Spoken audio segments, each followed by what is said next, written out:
Well. Can you hear me? Good. Yeah, man. Yeah. What's up, brother?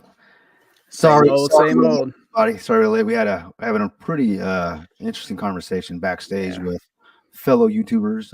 It was a big gathering, a fellowship of the ring, as I like to. Yeah, there was what, about eight of us? Eight Yeah, of yeah, us? having Yeah. having some great conversations about the State of the Union. So just rest assured, guys, we were definitely talking about what's going to benefit, of course, the community, the projects that we're all in, and how it looks moving forward. So I wasn't just getting me a glass of whiskey. I promise you that. So thanks everybody for tuning in. We're sorry we're late.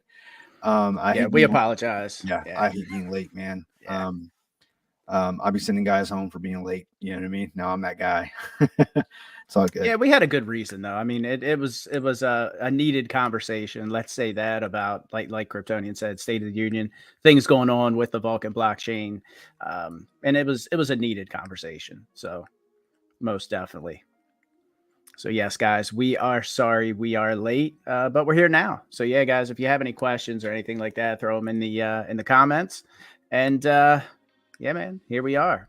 So I don't know how many of you guys out there are node holders, but if you are, go check the Vulcan node chat and also the node holders chat. Both myself and Kryptonian have left messages in there. We've tagged Nick. We've team members have been tagged. Other people have tagged Nick, tagged team members. We're trying to get the taxes back, guys, because that's what we were sold. And at the end of the day, it's really not that much. Of the 100% of all the taxes, right now, the team would still control 92% of all taxes, and 8% would go to the node holders, both light and full node. And 92% is still a shit ton. We're asking for a very, very insignificant piece of that pie because that's what we were sold. That's what was in the calculator when we all made the decision to pony up $12,000 worth of Seifu that Brian Legend sold, and it went where? We don't know. So, and I apologize, guys. We are going to stop trying to mention the dickhead's name. In fact, we can refer to him from here on out as Dickhead. Dickhead. Sorry. You dickhead. Yeah, definitely, man. Yeah, you're right. And are we? For those of you that are not node holders, I can understand you're like, why do we keep talking about that? Well, I mean, Right. we're at the end of the day, the node holders, the nodes are the ones that are actually going to facilitate the environment of this blockchain. I mean, that's who the network is. So either so for those of us that got into this because of that, because we were getting 10% of the taxes, 10% of 100% of the taxes that they were taking, it's super important to us. That's why we all jumped in. Now, you mentioned in R that, for those of us that threw 12K at this thing, you threw a lot more than that. I personally did, yes. Only Yes, I personally because, did. and I know you. I've known you for damn near over a year now, man, and Ain't that some shit? it is, man. Hell yeah, man. Badass, man. I like this. I consider you one of my best friends, man. Hell yeah. And I know you. You know what the hell you're doing, especially when it comes to just the cost of doing business and just business in general and investing, right? I mean, on the back end, off chain, this guy has got so much stuff. He's in so many things, and they're very strategic. I'm seeing the gains that he's making because he doesn't make stupid ass decisions. But he's making these decisions based on the information that was given to him. And we were told we were going to be given the taxes. That's why he jumped into it. That's why I jumped into it. And the other 500 full hold holders and the 1,500, is it 1,500 light hold note holders, whatever it is, 2,500, whatever.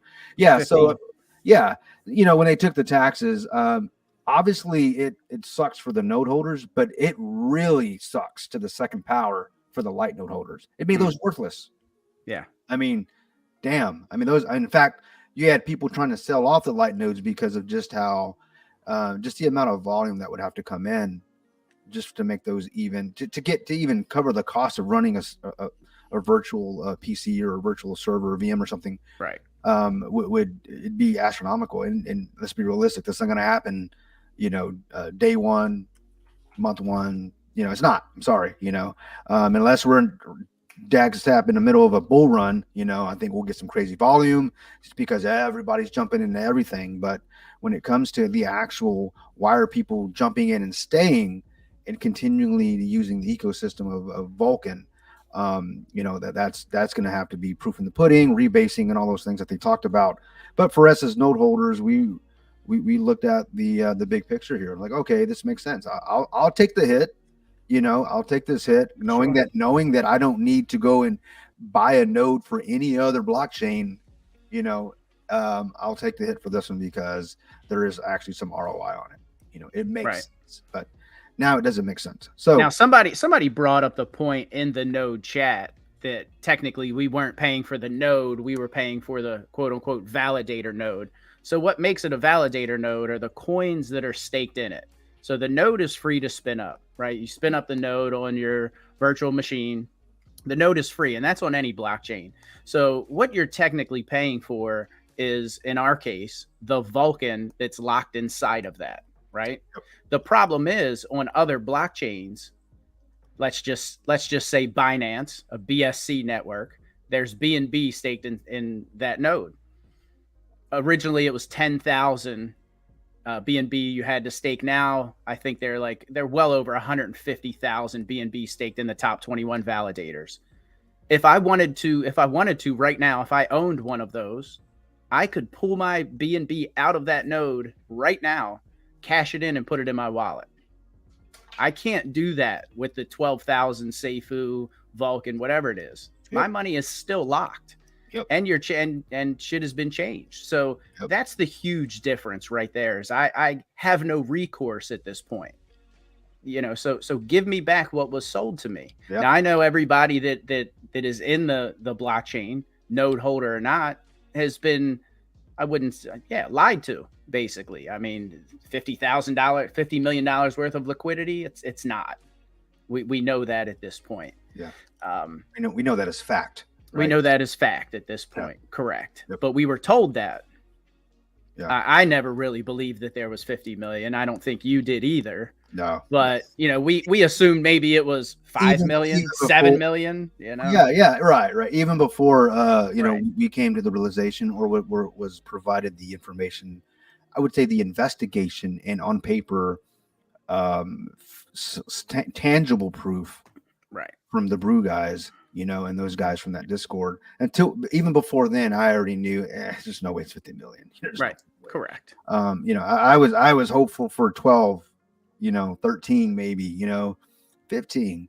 And I still don't believe that $5 million plus were spent building a blockchain. We're building a blockchain, right? Yeah. And it's a little different than Vulcan. We don't have quite the team. We probably don't have quite the dev team that they have. But $5 million? Yeah. That's a shit ton of money. It is. I find it hard to believe, especially when the other three founders didn't even really know what the fuck was going on. Yeah. So yeah, you're right. So when I hear $5 million I hear, oh, you built a company. It cost you, that's your startup capital to build the Vulcan company, who happens to be building a blockchain that probably cost you maybe $2 million on the high. So here's the question. We're all looking forward to Thursday, right? I think that's a huge positive. Nick's taking over. We're all looking forward to it. We're waiting on edge to hear what Nick's going to say to turn this thing around. It's going to be the pivot point. We're all going to get behind him. Hoorah. But does he bring receipts for that money that's been spent? Are we going to be shown where all that money that us as investors, where did it go? Yeah. Do you guys think that's going to happen? No. Do you guys think it's important to know where it went? So I personally would like to know. I would like to know as well. I want it on paper on purpose. I need to know every penny has a purpose, right? Every dollar has a name. I need to know where it went. Do we deserve to know? We deserve to know, exactly. And that to me will absolutely solidify the confidence that the team needs us to have in them to push this thing over the finish line. I think that's a great point. I think if they want to put all the bullshit aside, they just need to come out and call this thing what it is. They need to call a spade a spade. They need to call out the dickhead. They need to call out everything that's happened up to this point if they want to win the community back, if they want to win that confidence and that trust back. And I want to correct you. Go ahead. He's the king of dickheads. Sorry. Sorry. So let's, Sorry. we just got to be I honest stand about it. corrected. I'm sorry, but he's not even circumcised. So. I stand corrected. You're the one that named him, dude. And Fair enough. I actually went back and watched that, and it was like fair enough. classic, dude. I think we should just make a whole video of. It was like he's a dickhead. I was like, we gotta end this real quick because he's about ready. You're a dick. Like, bro. Oh, by the way, I just want to bring up the fact. What's that, Chris? I just want to bring up the fact that the audience members think that you guys had done something nefarious to me backstage. That's why I wasn't here, and I want to go on record as saying that I was trying to defend myself, and we were so late because Kryptonian and I were arguing about flat Earth, and it just got. We took the ball gag off of Chris right before the camera. Brother, you don't want to talk. You don't want to talk about flat Earth with me, bro. Don't do that. That's Wednesday, bro. Listen, I had a whole conversation with Sky High today, man. I am prepared for you, man. No, you don't even know, bro. You don't even know. Now, to be honest with you, I had a Discord thing earlier, and it messed up my mic, messed up my camera, everything. I'm like, dude, what the heck? My whole thing's like, the camera wouldn't work, and it said I didn't have a mic. So I'm like, all right, whatever. Yeah. I'm just restarting. Yeah, I had to do the same thing. I had that issue yesterday, or was it when I jumped in your live, man? I don't know. I updated my Mac, and it just. Listen, no, I do want to tell you. Well, first of all, we're not talking about you here, Chris. Right, we're talking about the kid. Just.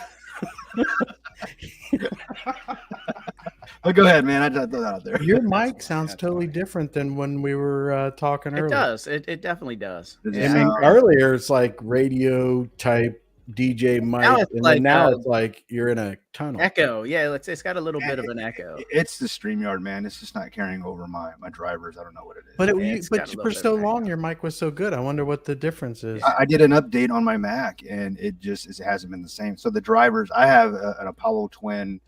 It's a universal audio, let's say, sound card for my Mac. So every time I update my Mac, I go out and get the drivers for it, and I'm kind of waiting on these guys. So it's kind of finicky, but sorry guys if my mic doesn't sound. Oh yeah, you're well. fine though. You're fine. It just you don't sound as smooth like you. It used to be like smooth. Yeah, smooth guy. I'm gonna cue the music. Hold on. Yeah. And by the way, all the comments that are in there about this, the strawberries, they will kill you. So just be careful how you speak about strawberries. Chris's favorite country song is "Strawberry Wine."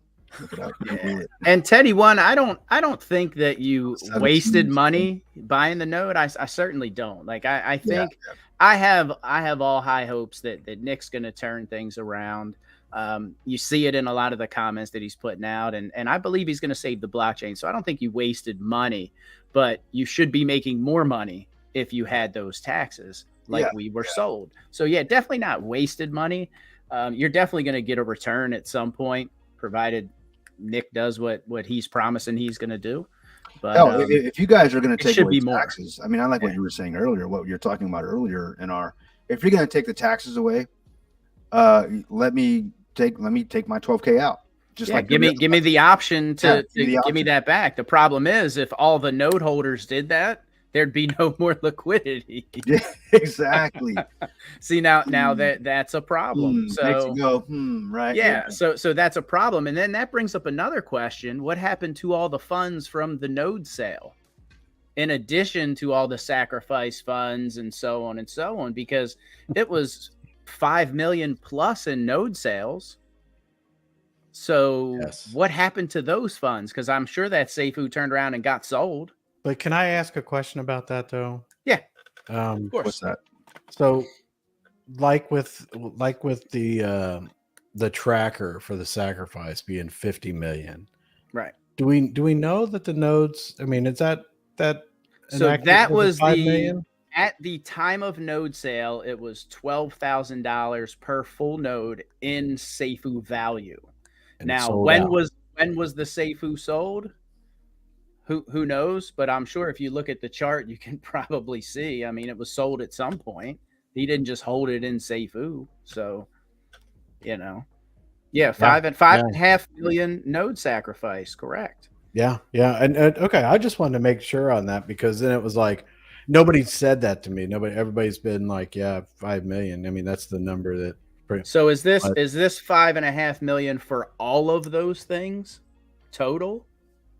Is that what you're saying there, Four Finger? No, it can't be because Oaksey's sacrifice was $1 million, wasn't it?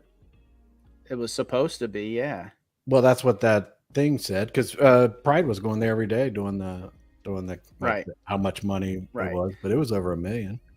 So I think I think that's another thing the team should come out.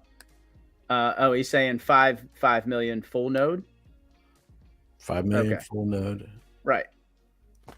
That is what the FN stands for, correct? Yep. So again, what happened to that money? Where did that go? And what? Twice King Dickhead said the blockchain was paid for, the development costs, it was set aside. Where did all this go? That warms my heart when you're just saying that. That's man. Yeah, man. But, where did all that go? I'm going to give you my take on it if you guys even care. But would love to hear it. To hear it. I don't, but I don't have a choice. Go ahead. Yeah.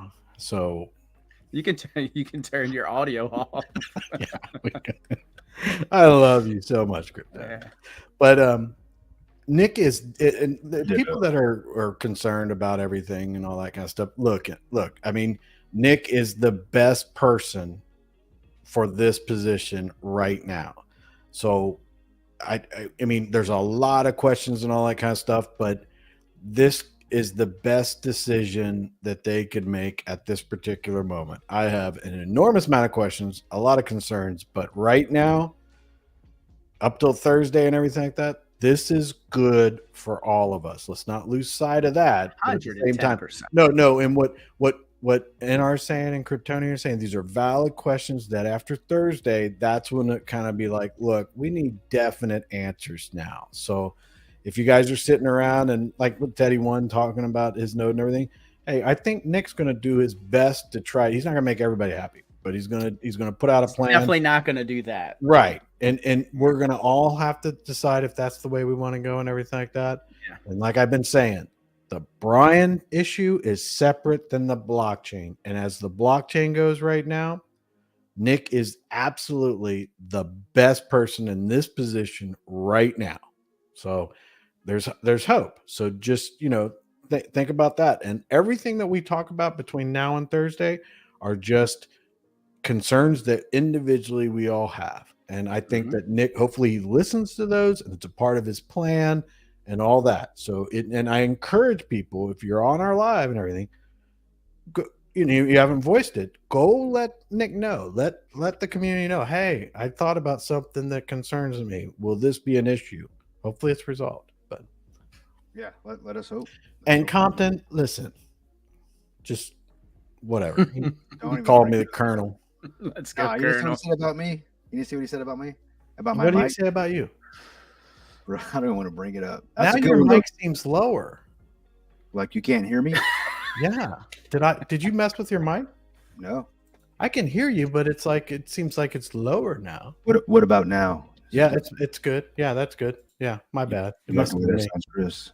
You getting excited? Sounds like you're speaking into a big black mic. Yeah. And we landed on the moon, by the way. Sounds like your lips are really close to the tip of that big black thing. All I gotta say is both of you. So it looks like you're doing a solo show tonight. Right. There you go. Kryptonians only fans, subscribe. That's on Thursday nights, guys. Right. Yeah, I think we're all looking forward to I think we're all just kind of relieved that Nick's taken over, that he even agreed to do this thing, right? Yeah. I mean, because he did. He could have said, Pac-San, guys, I want no parts of this. He goes, nope. No, this is exactly. So no, exactly. And I was it yesterday, Chris, when I was saying that I'm like, with that being said, I'm impressed that the guy said, yeah, I see what's going on here. Challenge accepted. Yeah, and I love that shit, man. For that, that's how I operate. I mean, I thrive in stressful situations, being in IT, I mean, I'm not saying I want it to be broken so that I can have something to do, but these are the type of environments I thrive in. So I think Nick probably does as well. I mean, he's a problem solver, and damn, this is a problem if not any, right? So let's give him the opportunity, him and the team, the rest of the team, Jason and the others to right this ship, and I feel like he knows he's going to be successful, or he wouldn't have taken it on. if that makes sense. Like, I feel like he's confident about righting the wrongs. I feel like he's confident about fixing what's broke, or he wouldn't have taken it on. Well, I mean, I think I read one of his comments, and I find this to be actually fascinating because I rarely do you see this type of honesty, but especially in crypto, man. I mean, the viewers seem to be very honest, but like some of these projects that are out there, they just seem to be scamming people left and right. So, but to hear Nick say, we call that yomping people. Yeah. Well, yeah, I think there's a new name, and look at Rickness's name down there. We might have to intertwine the God aspect of that dickheadness. But anyway, I found it very fascinating and refreshing that Nick, in a message that he put out, he said that he was going to use facts and data, and he's going to present a plan to the community. And if the community accepted that, he would move forward. If not, he would be out of it and then go a certain way. And I find that very refreshing. And another message that he said, I could just jump on a live and fill you with all kinds of, and I think it was like a little dig at God Dickhead or whatever he is. A dig at him that he could just jump on a live and give you all this sugarcoat stuff and everything, and hopium and everything else. Yeah, hopium and all that kind of stuff. And it was like, okay, all right, so you're saying the right things right now. You got me interested. I'm gonna follow a little bit more about you and everything like that. So, so let's say he comes. I agree with you 110%. It's definitely refreshing hearing that and seeing that level of honesty. He comes out with this plan, and obviously you can't make all the people happy all the time. There's going to be some people that aren't happy with the plan. So then what's the alternative? I mean, I think he's kind of our last hope. I mean, I don't see anyone else coming up with a plan. No, I would say that we as a community is their last hope.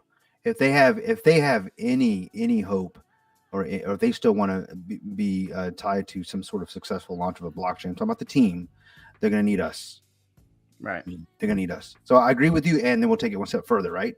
I believe it's them. This is the team to do it. I don't see anyone else making this happen, honestly. I just don't. I mean, if they're out there, I don't know who you are. I think Nick and the team can do this thing. And then you do your thing, we'll do our thing. And then let's take this thing across the finish line and then see what happens. Let's just get it to the finish line. So it's a Joker launched. So that being said, and I want to hear the two of I want to hear your thoughts, both of you guys. So Nick has said, bottom line, King Dickhead's out. What is sufficient enough for you two guys to show that is the case, that is the truth? Because there was no incorporation. Uxie never incorporated. So there was never any legal document saying that, that there were 25% between 4 members. So they can't really show any legal document showing that this guy's out. So what would be proof enough for you guys to say, for that to be believable that, hey, this guy has no control, he's out? What does that look like for you two gentlemen? I mean, there's, in the era of screenshots and Photoshop, I mean, showing me a screenshot, showing me messages, or even a Word doc with signatures saying he's out. I need more than that personally. I want to see, and this goes back to what we were talking about at the very beginning of this. If you want me to truly believe that you have complete control, show me where everything went from the guy that had the control before. Show me everything. I want to see where all the money went, all of it. You show me all that, show me all the cards, pull the curtain back. That tells me you're willing to be extremely transparent. There's no more surprises. Then we can talk. Because at the end of the day, for us as investors, we've already hit rock bottom. We're like, oh shit, it's gone to shit, right? We need the team to be at rock bottom too, where we all start at the same level now. This is what happened. It's a shit show. Here are all the receipts, all the transactions. This is what he did with the money. This is what we actually brought in. This is where it went. This is what went out. Now this is what we're starting with, and this is what the plan moving forward. You show me everything, and then I will give you the attention, or I would say the I'll give you my my belief that you guys are going to do the right thing in a sense, you know, and then you're going to have to prove to me so that I know. But that's what I need. I need full transparency. You know, I understand that I think at this point to say something like, well, there are just some things we just can't share with you because, you know. Do you think we'll get that full transparency? Because of IP. I don't think we should get it. I think we deserve it. You know, whether we should get it has nothing to do whether or not we deserve it. I mean, they need us more than we need them. But do you think they'll provide that? I think if we demand it, not ask for it, demand it, then yeah, I think they'll provide it. I think that and this comes back to, I think Jason, and I believe Jason and Nick and the rest of the team want this to be successful. And I go back to the conversation I had with Jason. He's like, he goes, not just himself, but he goes, we're not putting all this time into this damn blockchain for this to all go to shit. That's what he tells me. All right. He goes, I'm in it for the long haul. So I'm going off that conversation, you know?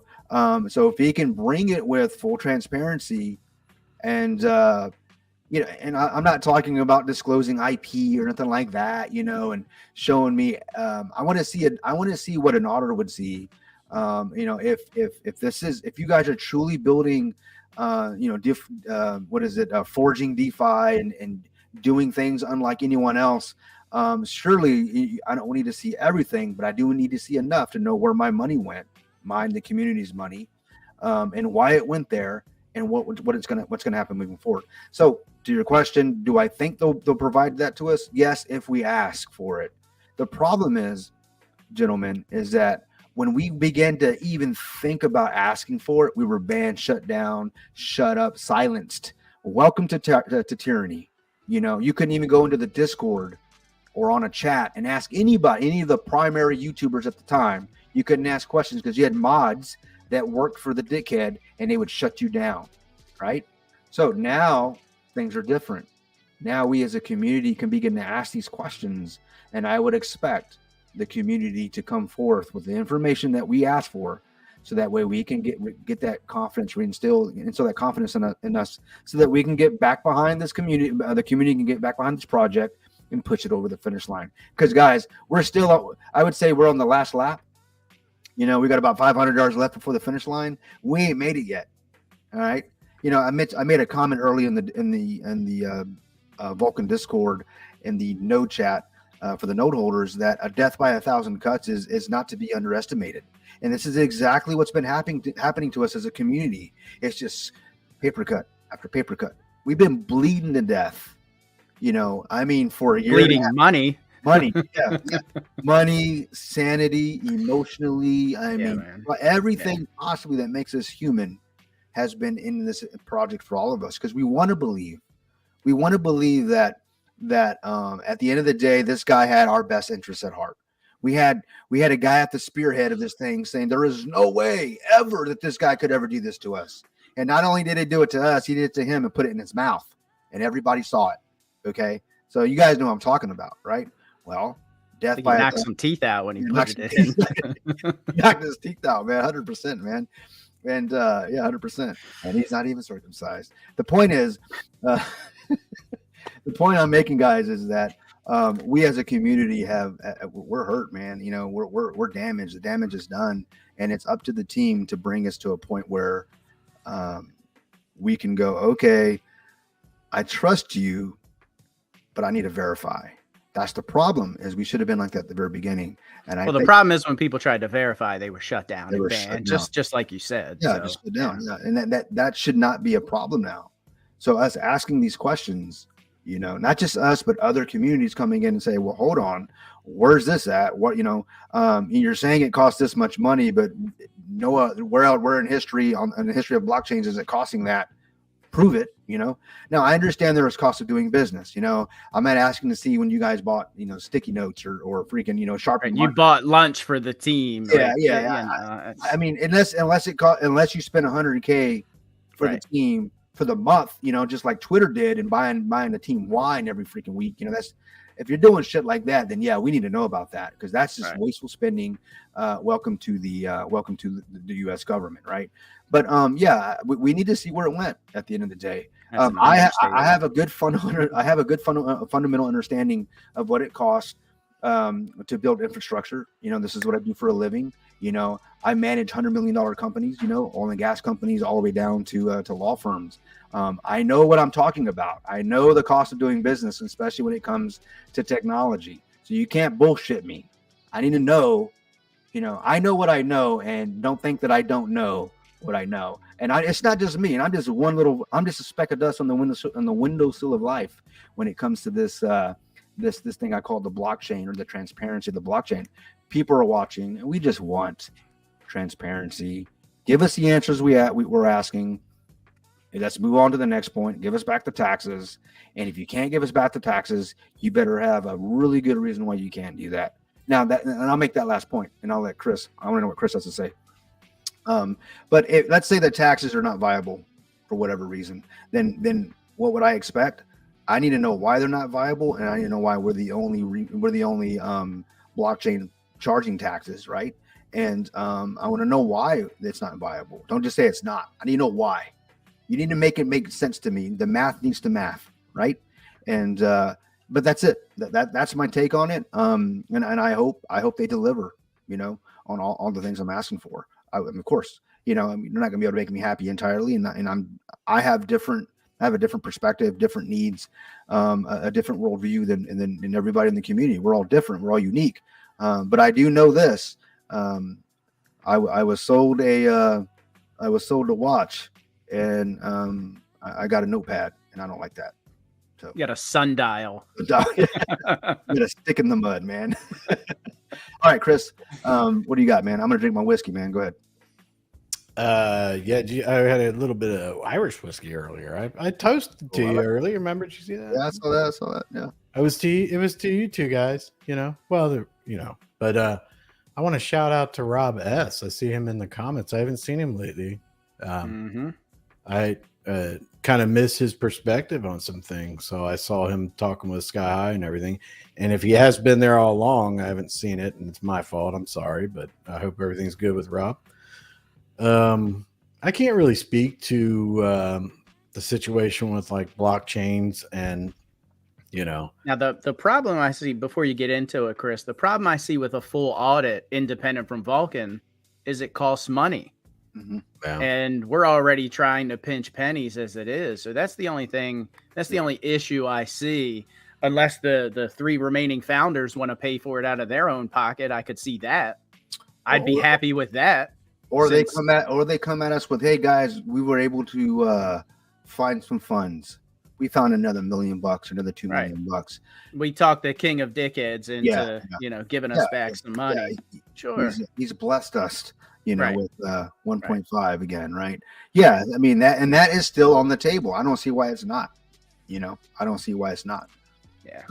But yeah, that's the only issue I see with an independent audit, is that it's going to cost a lot of money, especially. I don't know if any of you guys have been through any type of financial audit. It's not cheap for a forensic accountant. Not cheap at all. I've been there. So, well, yeah. See, that's where I just don't understand. I mean, like I said, I can't talk about like cryptocurrencies. I'm not that educated on blockchains and protocols and everything, but I am extremely educated on business. And first off, I cannot believe that there's not a partnership agreement already in place. I wouldn't step into a Discord. I would refute any kind of announcements unless I had some type of a agreement, something. And I would never enter into any kind of an agreement without having an audit that would be a part of the partnership agreement. So that's what bothers me about that, is that for any kind of and I don't know how they do it in Australia, but I wouldn't think it would be so much different. The protection is that, so think about this situation, and I don't know the other partners at all, but if you're going to announce that you're partners and you're really not, but to the public, you will be culpable for any kind of nefarious behavior that project or that you company allowed to happen. Sure. right And it's prior. not like the remaining 3 guys aren't businessmen. They Yes. own a crypto NFT company. And if I'm not mistaken, Jason owns a flight school. So he's a businessman as well. These are just these are like business 101. Yeah, highly regulated. That's where we're probably different on opinion. Is because listen, I don't know these guys. They seem like they're okay, but they're idiots. I hate to say it. There's absolutely no way that I would have ever been, if I was approached to be a partner in any kind of a like a legal partnership where they're announcing or that we've talked about money's exchanging hands or my reputation involved. There's no way that I would enter into anything without an audit that was paid by the partnership agreement, that was thorough, independent, and that the bylaws of the partnership agreement were established before any kind of announcement would be made. I don't understand that. The logic to me is when I found out that there was no partnership agreement, I'm like, so these 3 partners allowed Brian to pull them into this without having any kind of protection. They don't know. I mean, say Brian was completely honest. Listen, when it comes to business, I could care less whether you think you're honest or not. Right. I mean, I have to see documentation. I'm not entering any kind of an agreement. You're definitely, and especially with Brian's past, you would think that would be a necessity. Yeah. So to me, it seems like, and this is what it seems like to me, is it seems like Brian is not gone anywhere. There's no partnership agreement. And I don't know what Nick's going to bring to the table and what he's going to do and everything. Hopefully all these questions are answered, but to the fact that we went months with these being the 4 founders and there's nothing on paper. There was never any kind of a document that said that that's bad business for them personally. I'm not saying it really didn't affect us much at all. Well, it did because they gave the king of dickheads too much control. Right. But I mean, he was doing that anyway. Sure. But the problem that I have is now these guys are in a bad position because they allowed this happen. And there's no way in the business world where I'm from, what I've learned and what I've done, there's no way that I would have let any of this happen. I would not. You wouldn't have seen a press release. And basically, if there was something that was announced that we didn't come to an agreement and everything, then I'd be going right back to him and say, you need to retract that immediately because we do not have an agreement. And I would make it be known that we do not have an agreement. I have not seen all the things that I need to see. I don't know all the information. If I was to take over in some type of a purchase of the company, the first thing I do before I would take over, I would have an audit done, see where we're at and everything like that. And if it's viable, I mean, just like when Elon Musk was going to buy Twitter and it came out that there were so many bots and everything like that, he was pulling that stuff back. That's due diligence. I don't understand why these guys didn't do that because they're just setting themselves up.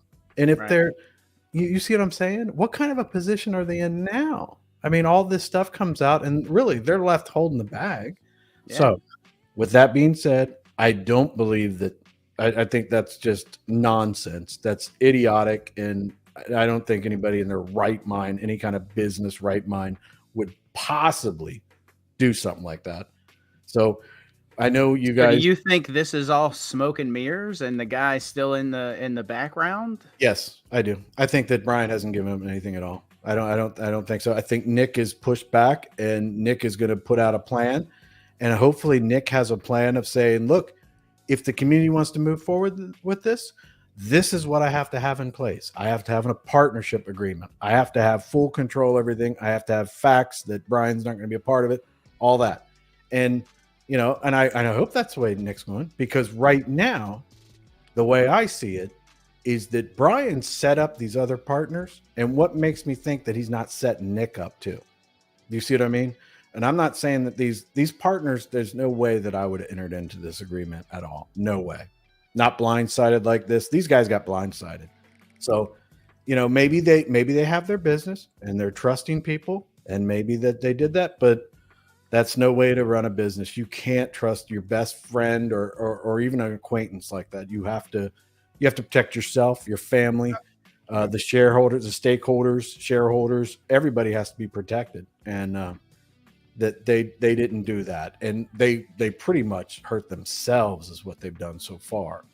So, and I hope that there's remedy to it. And Thursday we'll see it all, and that'll be great, and I'll be very happy. But unless I see documentation that they've formed some type of a legal entity where Nick and the other remaining people, I will not believe anything at all. I think Nick will all want to go with what Nick's doing and everything. I think that he'll have a good proposal. Everybody won't be happy, but we won't see it come to fruition because he has no legal standing to do any of it.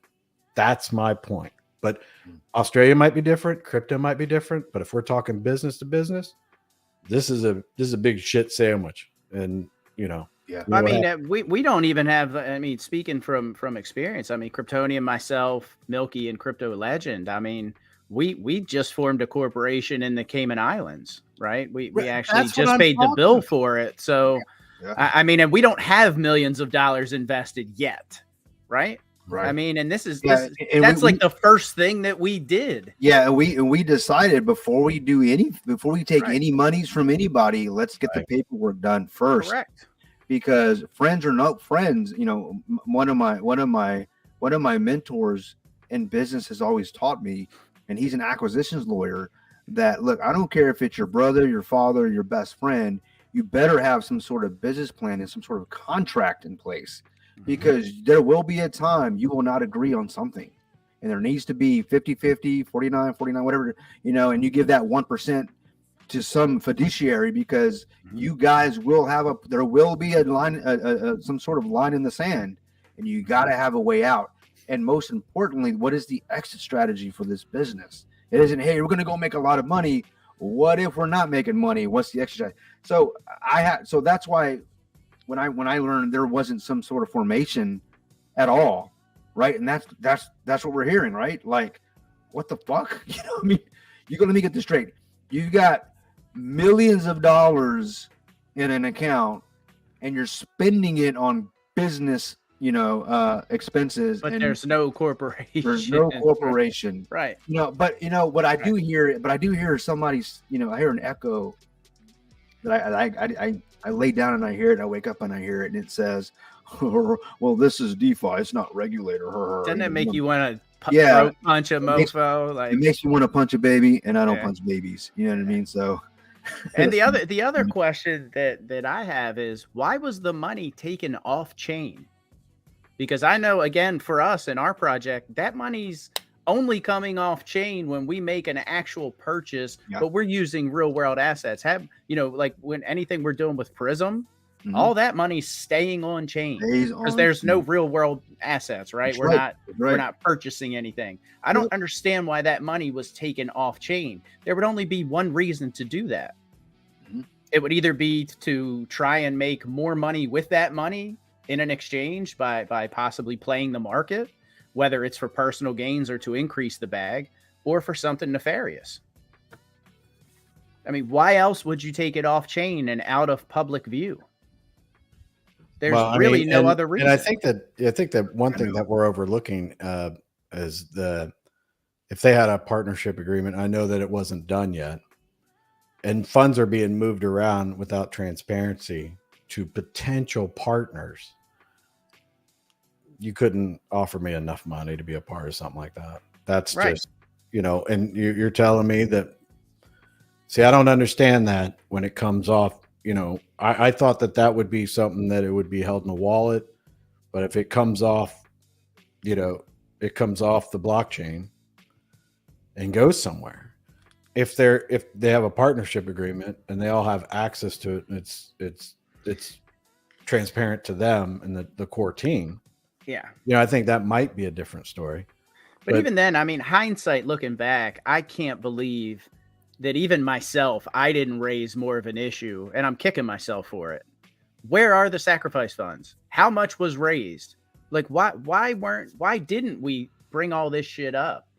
And I think there was a part of me that was scared of being banned, scared of being labeled a fudder, and scared of, being that guy. But those questions went through my head. And I know, I think I've talked to you guys backstage about it. I'm like, where the fuck's the liquidity? Where's the sacrifice money? Like, where is it? Why are we not being told? Well, even being friends with some of the one of the most prolific YouTubers for this community, even though we were on lives with the guy, and we felt like we were all buddy, and I can trust him and all these things. At any moment, he could and he's even mentioned it in public that he was speaking with other YouTubers about me specifically, that I don't know about this Kryptonian guy. He's saying some things. I think he's going to be a fudder. Let's get ready to pull the trigger. Mm-hmm. So here I have a guy that has the ability to ban anybody at will. Brian, ban him. It doesn't matter where you are. I mean, you can wake up next day and you're banned. Now I lose access to what? Not only being banned from Discord, but it goes further. Now I'm going to lose access. What are they going to blacklist my node? My bag of Vulcan that I hold. So that it was that those things went through my mind as well. So it was unfortunately, it was a very well played game of control, and these guys played it very well. You didn't say anything because at the end of the day, you didn't want to fudge your bag, but you didn't want to lose your bag at the same time, because it seemed like it was that quick.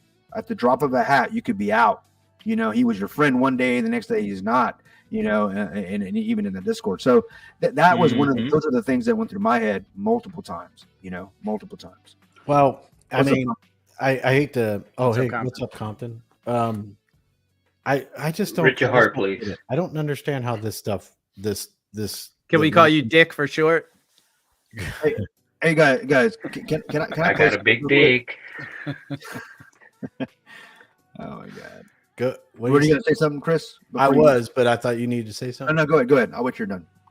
I don't know how all this stuff works when it comes to crypto and how these projects are established and everything like that. And if it's just you're giving your money to Yahoo, whatever, I don't know that, but I do know when it comes to business and stuff like that, and that I don't know how the authorities will get involved, all that, but I mean, this is bad.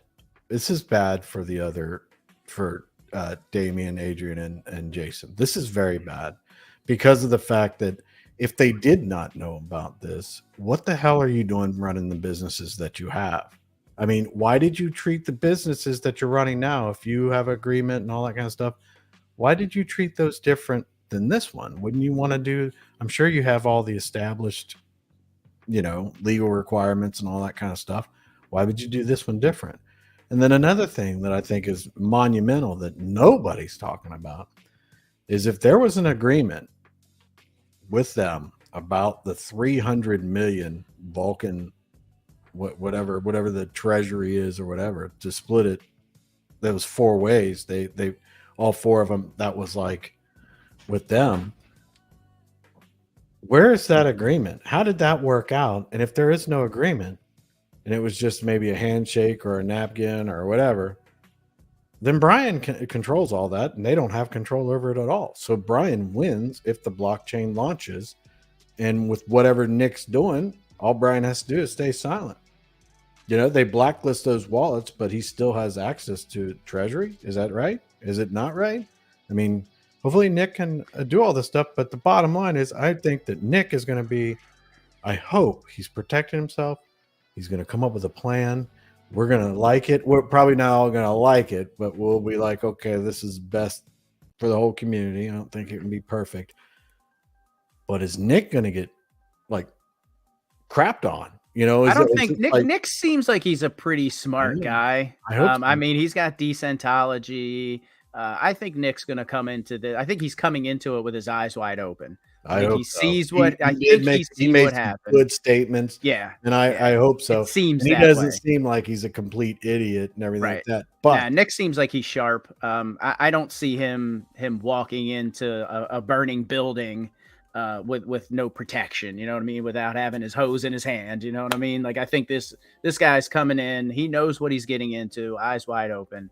Yeah, And but that's my thing is this is another thing too, and this is just shady ass crap shit that this guy does and everything. What if Nick comes out and he comes out Thursday and he says he comes up with a plan? Everybody's like, yeah, this is great, and everybody votes to move forward it, and then Brian swoops in and says, see, I told you Nick was the best thing. I'm back and everything's fine. And then Nick goes, well, I'm not going to stand for that. I'm out of here. But they follow Nick's plan and Brian's back to, and it's all back to the same thing. And Nick is the one that gets shafted. I mean, I think if BL steps, if the king of dickheads steps back in, I think there'll be a community uproar. At least I would hope so. I know at least from us, there will be. I don't want anything to do with that Joker. I mean, Nick said it, but I stand by it. It's non-negotiable. Yeah. If Ryan Legend is a part of Vulcan, I will do everything in my power to keep that guy from getting any benefit of the Vulcan blockchain. Yeah, and I have faith in Nick. Don't think I'm not sorry. No, you're just throwing out scenarios, Chris, and that's fine. Yeah, I'm very concerned about guy will you have every right to be concerned. Yeah, I want Nick to present his plan. I want him to be protected. And that's my issue, is that the other three founders, they seem to have missed protecting themselves. And I hope that Nick's not taking the advice that they have. And hopefully they've changed course and they're protecting themselves too. And that's my key, is that I hope that everybody's protected and Nick can put the plan forward and all the remaining four can really isolate him, get him out, and not even look back at him, and everybody moves forward with Nick's plan. Hopefully it's good, and we're all as happy as we could be, and it's a roaring success. But as it is right now, I am shocked that there was not an agreement before. Yeah, my hope is that they were, like you said, blindsided. Maybe they were duped by him. Maybe they were just naive. Again, whether it's poor business practices on their part, maybe he kept stringing them along saying, oh, I'm working on it, the incorporation papers are coming, and maybe he just kept, that's where I say that the problem that comes up about they had a case when he announced who the founders were without the documentation. They had an issue with him on that point. Then now going back, it's not as prevalent. Because if you don't have a signed agreement and you announce that somebody is, like you create a partnership, you have serious legal issues there. You can't do that. Yeah. I mean, I don't know about you guys, but I assumed the king of dickheads had a 25% access to a multi-sig somewhere. And I guess that's my own, naivety, but I assumed he wasn't going to be able to control the funds because of the other three guys. I assumed he was a 25% in a multi-sig, 25% access to everything. That's what I was told. Yeah. From my conversation with Jason. Yeah. Back. So that, but if they don't have anything in writing, listen, you can, what? I'm going to make you guys 33% of my fake company. You guys are 33. Let's announce it to the world. We're rich, bitch. Yeah. 33% of the Chris YouTube fund. Okay. Woohoo. Can't wait till you get monetized, buddy. Yeah. And we can go around saying all that stuff. And then you don't even have a clue that I've been embezzling and all the commingling funds and crap like that. But see, we didn't get up here and agree with you and say, oh, yeah, we're part of the Chris YouTube fund. And so, everything that I've done, it makes you culpable. So you're like, you know this stuff. I mean, they should have known better. I don't understand, but maybe I don't know. I don't know their situation, and I hate to pass judgment on those guys, but I just think it's a very we don't know. You're right, Chris, and I think time will tell. Time's running out, and they still have a lot of answers to bring to us, like where we at, where we going, and what did you know, and why didn't you know what we know? How can we know what we knew it and you didn't? Type thing. Well, that I agree with you on that, but honestly, that's not my concern because, they can be judged in court of law or whatever, how that is. Mm-hmm. My thing now is the blockchain. And if you're going to continue the business habits that you've had when Brian was there, onto this blockchain now, I'm going to have serious issues with it because you're not protecting yourselves. And if they're not protected, then the blockchain is at a serious risk of not being protected down the road. Nick comes up with a good idea, and this blockchain launches, and it becomes successful, and everybody's making decent money, but these guys didn't protect themselves during this time. Then we're all going to be in trouble later on. And every one of the people out there are going to be like, why didn't you guys hold them accountable to make sure they did the proper legal way before we started off on Nick's plan? That's where that is our biggest concern right now, because Nick could come up with the best plan in the world, but if they're not protected, it's all going to fall apart anyway. And I think that even Sky High said something in there. Yeah, he had a comment in there about if Brian, incorporating in his own name or copywriting, yeah, and they didn't take the proper steps to establish that we have to rebrand because he's done something and we have to change everything. Okay, that's fine. Well, whatever the steps are to protect us in the future. I was told specifically by, and I think I told you this I think I shared this with you, that Jason told me that this is why they rebranded, was because of the shit Brian has been doing. Sure. So that tells me if I take that comment that he made based on what's been revealed, that maybe there wasn't a copyright. Hopefully, I mean, time will tell. Yeah. That Brian went out there and copyrighted everything, or and has it all licensed up and tightened up. Well, all that stuff should be, at least in the U.S., that's public info. Like you can search copyright info. But we're talking about Australia, right? Yeah. So. I believe it's still public info, though. I believe you can find it, because I know at first I was on a call with Confirmant and I was asking about Uxie, like way back in the day. I'm like, why can't I find the Uxie Corporation in any of the Australian list of corporations? Because it was never incorporated. Like I had that concern a long time ago when they first started talking about incorporating as Uxie. You can, I believe I was talking on the website. Is it showing LLC or Inc. or anything? I don't like think that? So. I don't think so. I'm not sure. Brian washing money, man. I couldn't speak on that. Well, I mean, the whole thing is that these are my points, and then when Nick comes on Thursday, hopefully he's addressed these things. And like I said, I think most of these things are going to be addressed. Yeah, I think that's a great point. And I hope that he does and everything like that. But yeah. I agree with you, Robert. Yeah, we're right. We're just speculating, man. We're just giving our opinions. We are. Yeah. Yeah. This is we're just up here talking shit. Just talking shit. Yeah, based on our personal experiences. I disagree with that last statement, though. Bring some positivity to the show. Yeah, of course. So I'm going to bring some positivity to the show, guys. Oh, you're really? right, Robert. Yeah, absolutely, guys. Let someone else talk anyway. So, Robert, all I can say is this buzz for you, bro. Enjoy it. Preview.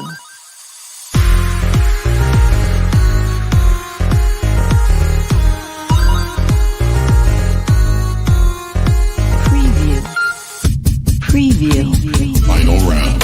Fight. Oh, damn. Preview.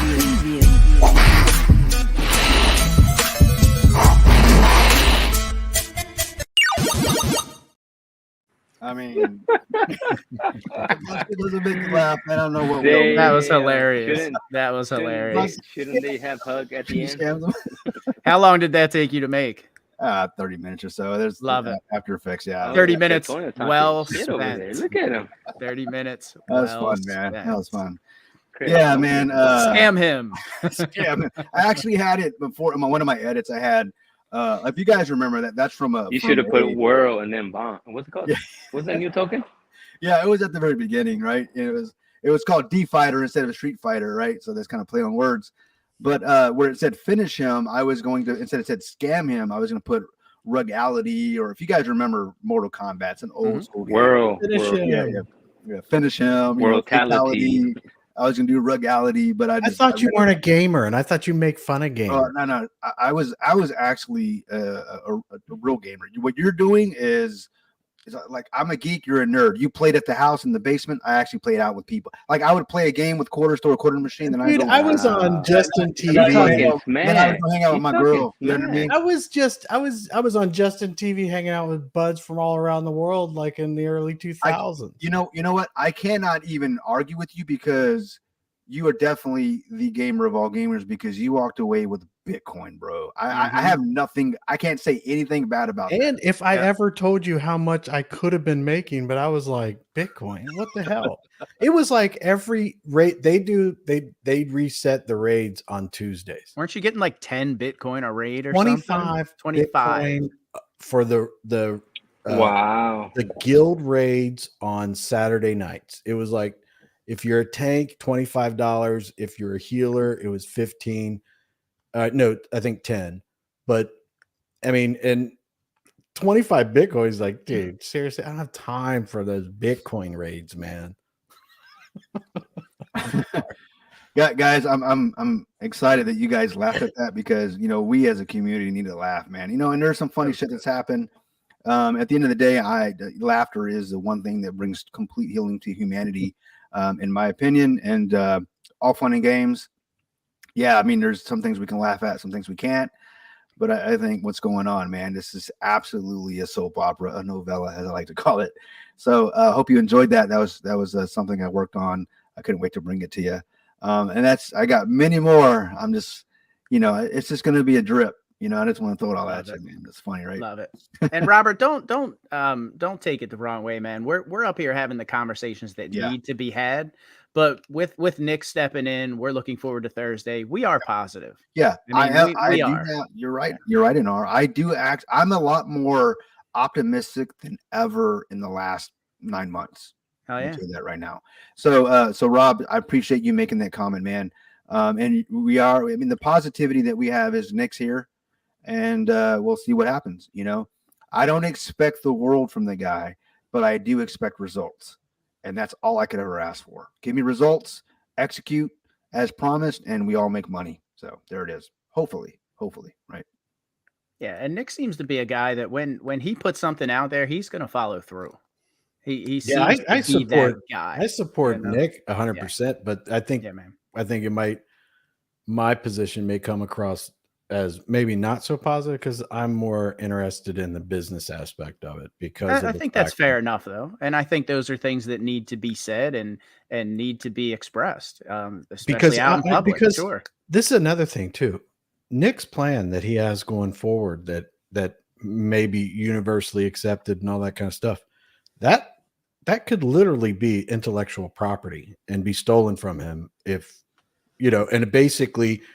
Somebody, if they don't have some agreement, could come in and make it a blockchain successful, and we're all happy. Okay, it worked out, but then Nick is the one that gets shafted, because he came up with this idea. I mean, I'm sure he's using other people and stuff, but when Nick presents that stuff, I would hope, and he doesn't seem like he's an idiot, but I hope that he's protected. And I don't want to be negative.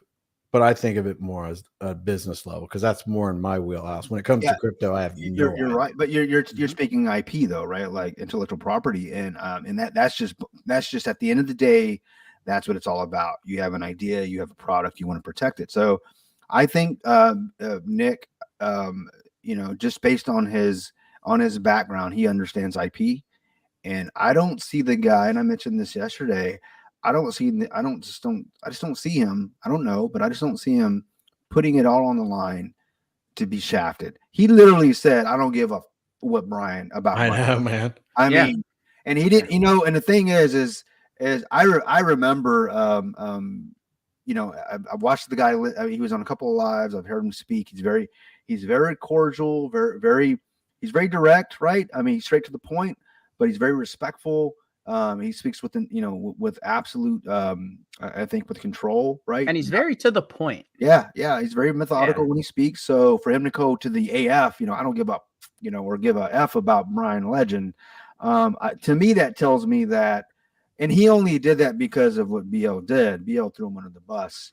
And he came back with receipt. I mean, he basically said, nah, you paid me the X amount. I think it was $900K. Yeah. It's Yeah, like yeah. I think Call I made him out on the carpet for one of that. the memes I made where Brian said, um, what we actually talked about it, right? I think on the last live, I think it was last week, where Nick was like, "Hold my beer." Brian took a shot, and Yep. it appears Nick took his seat at the table. So I think Nick won this one in this regard, but time will tell. Nick reminds me of one of those guys. He'd be out there like trimming those bonsai trees and delicately working, and I then have a bonsai tree. and then jump up and kick your ass, and then go right back to doing what he was doing. Yeah, and be like, and then he'd like post it on Twitter and be like, "Trimming my bonsai tree," and there's a guy all bloodied in the corner and everything. That's hilarious. Yeah, he does, and I really feel like Nick needs to be protected at all costs. So hopefully, yeah. I will say this, and at least in the Brew Discord, and we talk about those guys a lot, guys, because it's not that they figured something out. They knew what this guy was doing, and they were screaming from the mountaintops to wake us up. And albeit you may not like their approach, but they had to do something. They tried to be cordial. They tried to be nice about it. And, hey, just ask questions. But when you're shut down, I mean, you have no choice. You have no choice but to take every means necessary, because, and this is what they did. So I think where we're at now, man, is in a very good place. I think, with Nick being on board. So I guess what I'm saying is, guys, I'm more back to what you guys were saying earlier. I'm very positive. I'm positive. I hate that word. More optimistic about what's happening moving forward. And I don't think Nick can be. I don't think he's going to be willing to throw it. And I think I was saying this earlier, to throw it all on the line. Remember, he talked about his daughters, his family, and all those things. So I can relate to that to some degree.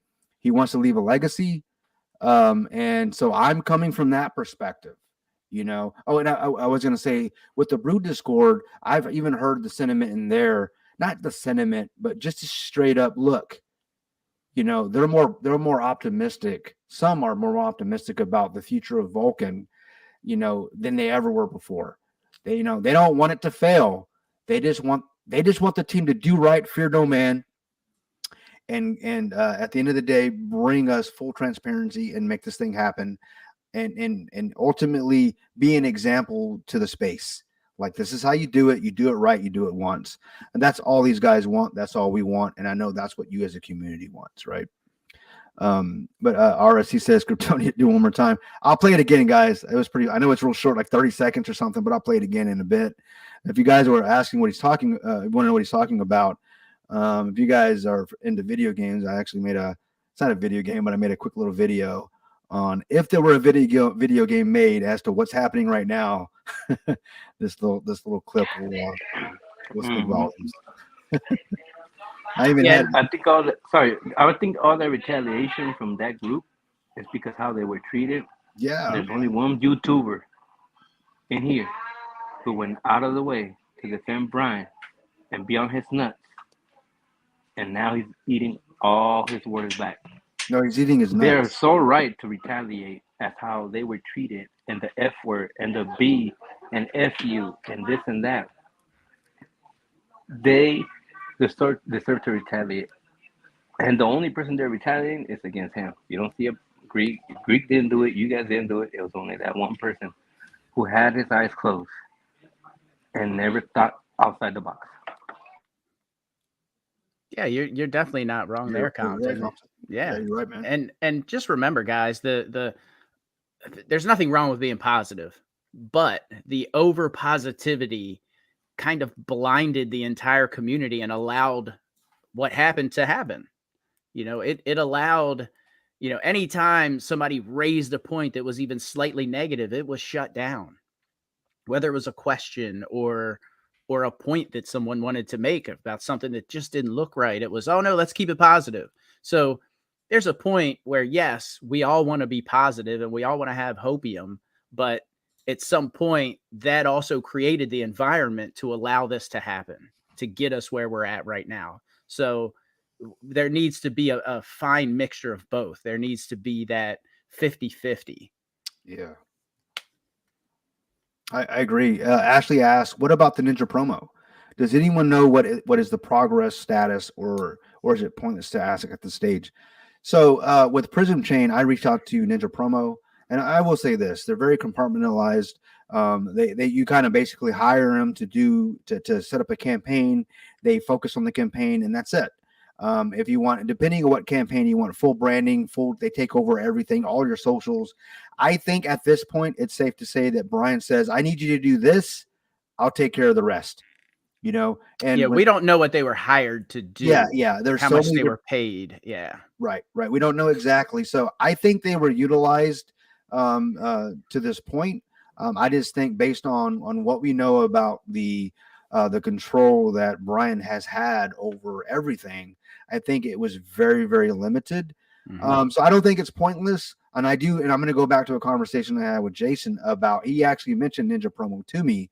And he says, this is why we hired these guys for the rebranding, which goes back to what he said again, actually not again, but he said in another conversation I had, as things began to unfold, he said, this is why this is why we started the rebranding, because it's almost as if they knew to some degree, like at some point in time, the check was going to need to be cashed, that this shit, the what is it? The chicken was gonna, or the rooster was gonna come home to roost, or whatever it is. That they knew this shit was gonna come back, and it has come back. And now they're dealing with it. Maybe they didn't think it was gonna happen this soon, but it is what it is. So to your question, Ashley, I think they were hired, paid. They've done what they needed to do. And if you think about it, let's look at they could have been hired for all the articles. I don't know. I mean, I don't know. Yeah, I think they probably got paid, and I'm again, this is all speculation. I'm thinking they got paid a minimal amount to use them because they dealt with, I want to say they were with Polygon, Polkadot. They worked with other blockchains, so I think they were a tool in his toolbox to come out and say, "Hey, look who we're working, guys, look who we're working with, guys." And you got to close the nasal passage and go, guys. Yeah, that's how he says it. I love that. But yeah, I think that's what he used them for. I think he came in, he did a minimal, some kind of minimal program with them, some kind of minimal campaign, and they were used to kind of con everybody in the community to say, hey, look at this great thing I've got going over here. And it was minimized. It was minimal at the end of the day. Now, there still could be a relationship with them. I don't know. Again, that's all conjecture. That's all speculation. I don't know, but that's what I'm seeing. Again, I could be wrong. And again, this would be something that would be great to see the remaining founders and Nick clear up. Do we still have something going on with them? And if so, what is their role and what are they going to do for us moving forward? Mm-hmm. Yeah, Rock says we need to be optimistic moving forward or going forward in the future of Vulcan. So many have invested looking for a positive financial change and a chance to get in on the ground floor, knowing that they miss Bitcoin, BNB, etc. And that's the truth. And the truth is, Rock, there are tons of other blockchains launching to be launched, not just blockchains, but projects to get into, that you can get on the ground floor. I mean, you can go to any peak sale, they're out there. We're actually launching a blockchain as well. So you still have the ability to get on the ground floor. The point is I'm making, to your point you're making, and to your comment is, it's one thing to be optimistic, and it's another thing to be positive. I don't like the word positive, because positive, to me is another way of saying, do not ask questions. You can't ask these questions because they lead to negativity. Fear. If you're a Star Wars guy, fear leads to what Yoda says this all the time. Fear leads to anger. Anger leads to suffering. Suffering leads to the dark path of the dark side, or something like that. I know it's something from Yoda from Star Wars. But when it comes to being optimism to me is a force, is what I like to. I think Colin Powell said that it's a force multiplier. So it's something that's needed along with action. I'm optimistic about the actions being taken place by the team. It isn't me just being optimistic. It's why am I optimistic? It's because there's a team in place now that has a plan, and they're laying it out for us. So I agree with you. Let's be positive up until the point where I need to be. Why am I positive? Well, and I don't like to sound positive. I'm more optimistic than positive. So I agree with you, Rock. Thanks for the comment, man. But you're right. We all hope to be, at one point, we're in something on the ground floor level. This is going to be a great and amazing project. Oh my God, I was in Vulcan when it first launched. My life was changed. But I will say this: Vulcan is one of thousands of projects coming out over the next few years. Okay, years. So this is one of many. What we're trying to do with Vulcan now is we're trying to actually create an environment, facilitate an environment where there's full transparency. There's no more scamming going on. There's no more, oh, this is DeFi. We can rip everybody. We can wreck everybody. We want this to be an actual game changer, not only for blockchains, obviously, but for communities and the communities that are looking into this. We want. I think this is an opportunity for the team to really change the game, guys. Where they can say, guys, this is where we were, and we messed up. This is what's happened. Here's full transparency, and this is where we're moving. This is where we're going. And I hope they can do this. So thanks for the conversation, or for the comment, Rock. I really appreciate it. But I just want to say, man, there's plenty of other projects out there. Vulcan, I hope, is one of them. I really do. I'm still optimistic about it because why? Optimism is a force multiplier. It's in addition to things, other actions taking place, and that's what the team is supposed to be delivering to us on this Thursday coming up. So we'll see what happens. We will see what happens. Yeah, man. And we need to be optimistic, but we still need to be vigilant. Yep. We need to have that vigilance and keep an eye out for anything that doesn't look right. And if something doesn't sound right, look right, call it out. Yeah. We haven't done that. And again, that's what led us to this point. So as much as we want to be positive and optimistic, we have to be vigilant.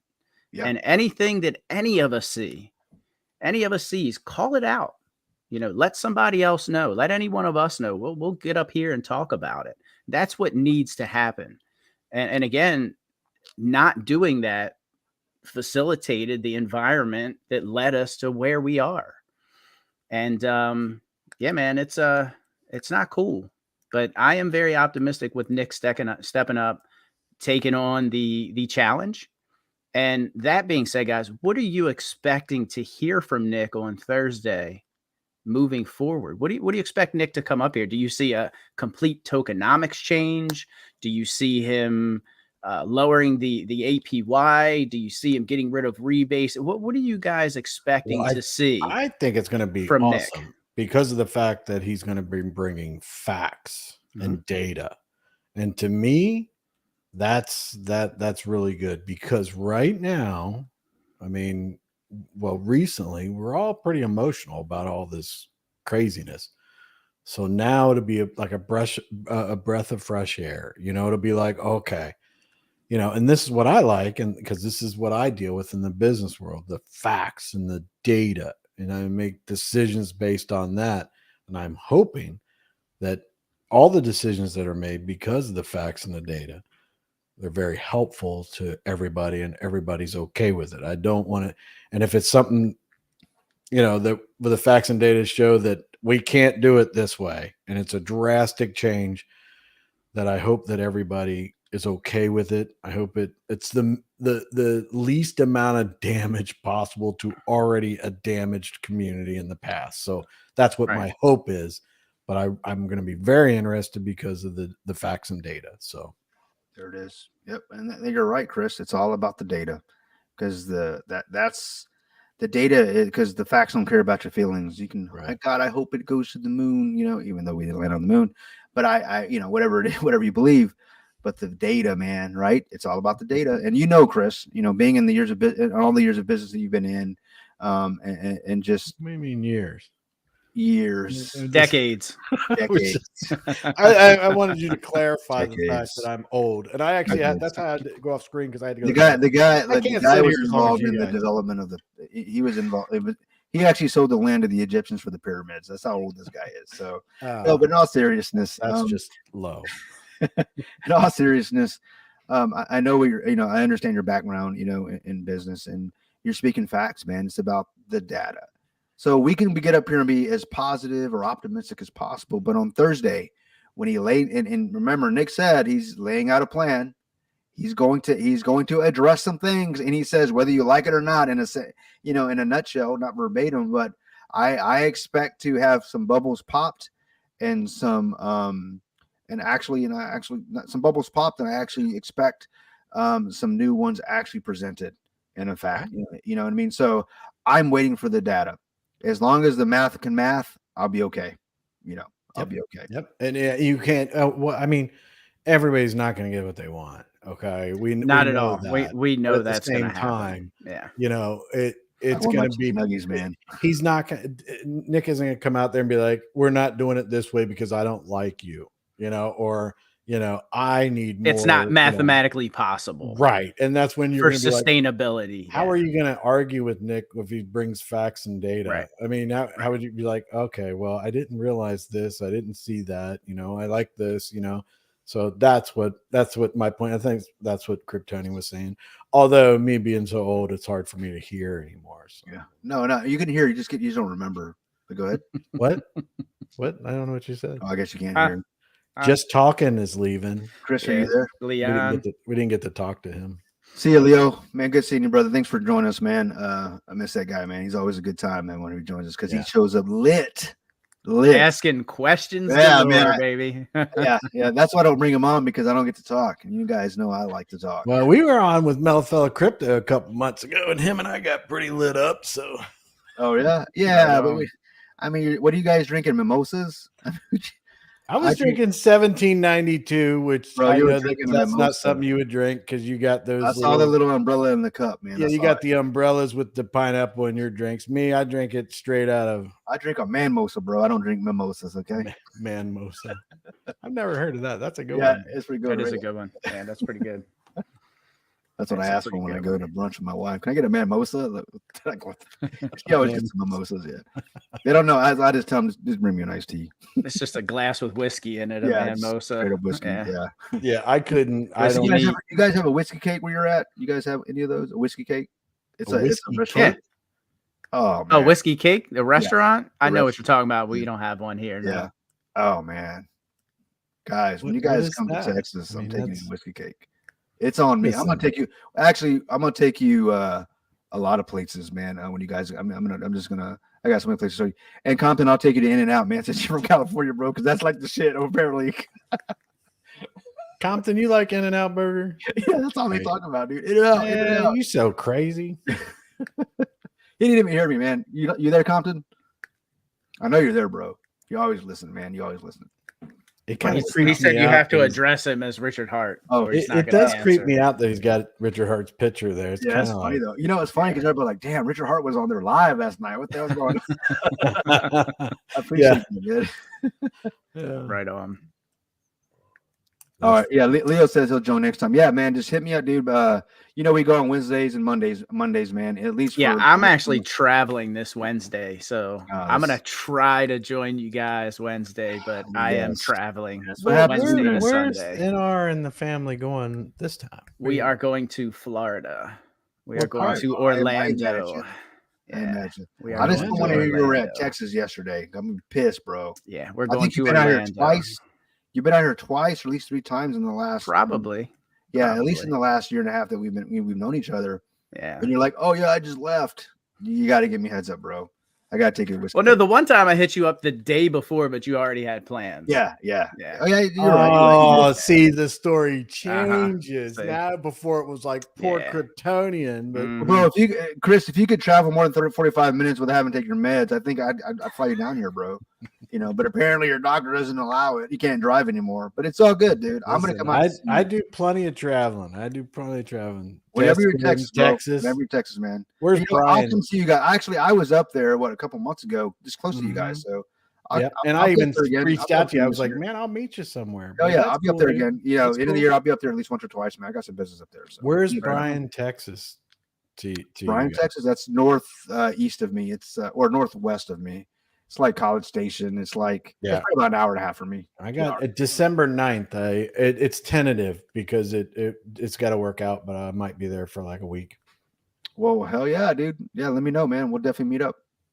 I'm gonna buy you a real steak, bro. None of this None of this vegan shit you're used to. You know what I mean? I'm gonna buy you some real steak, bro. Man, you know what? You need to come to my home. You'll be like, oh shit, dude, you don't eat vegan, do you? No, man, no, we don't do that, bro. Yeah, I We just don't know. know. No, but yeah, you got like deer muck over there. I'm sure, man. I'm sure. We Yeah, eat good. We I eat know good I know around you these eat good. I parts. can tell by your beard. It's all freaking like Santa over there, bro. It's I'm like telling it you, don't man. get that white and that silver, man, No. unless you're eating good, man. I'll tell you that. Yeah, very good. Yeah. Good meats around here. Good to go, man. Yeah, I'm excited about that. Yeah, I'll definitely come up there, man. Definitely, I definitely got some time to travel. So.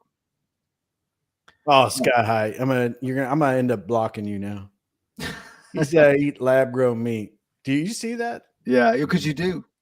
Did you? I saw the thing about that. They're gonna start putting lab grown meat in restaurants. That's horrible, man. That's horrible. Can you imagine what these? They're not already pumping enough hormones and shit into people. And I've got a software developer. He's a really good friend of mine. I met him about 2 years ago. He's got a little farm, you know, owns a couple acres, his own chickens, he's got goats, he's got a cow, everything's organic with that guy. And I didn't even know how good an actual like goat's milk is, or goat cheese, or those types of things, you know, and everything when it's actually off your land, it's completely different, man. Yeah. I mean, even the chickens, he'll bring me like some eggs. I mean, they're not as big, and that tell you something. They're actually, you know, they're organic. My God, they just taste amazing. So, yeah. So in other words, the stores are feeding you crap, guys. You know, I mean, they're stuffing your food with some stuff. But that's a Wednesday conversation. We can talk chemtrails and fake moon landings definitely on Wednesdays. Right on. So, you know, the subject of tonight, guys, was I want my Chicky Nuggies with Vulcan blockchain. And so what that's talking about is, you know, it's what we started off with, you know. I want them to either give me the taxes back that they sold me, or for the sale of the nodes, or tell me why it's not feasible and what they're doing to make it right. You know, I know they did offer a couple of things. Well, we're going to give you the flex pool and the power pool and all these other things, but you're not actually giving me anything other than, you know, you're giving me a piece of the same pie. You're not giving me a piece of your pie, you know, that I was sold at the very beginning. So, you know, I just want my Chicky Nuggies, man, at the end of the day. And I think we all as a community want that, not just me as a node holder, but you as those that just hold the bag of Vulcan. And I saw a comment earlier. He's like, I don't own a node, but I do own, I think he said like 6K worth of Vulcan, you know, and he was like, I think it was 6,600. Yeah. Yeah. You know, 6,600. I mean, that's a substantial amount, right? I mean, dude, you're looking at 50, 60K, 80K or something, like 70K right at launch if we opened up at $9 or something. You know, I think, and you just want, you remember you were supposed to open up at launch and be able to pull that out and take profit. Now there's vesting, which it is what it is. Understanding to me why, right? Why they instituted vesting.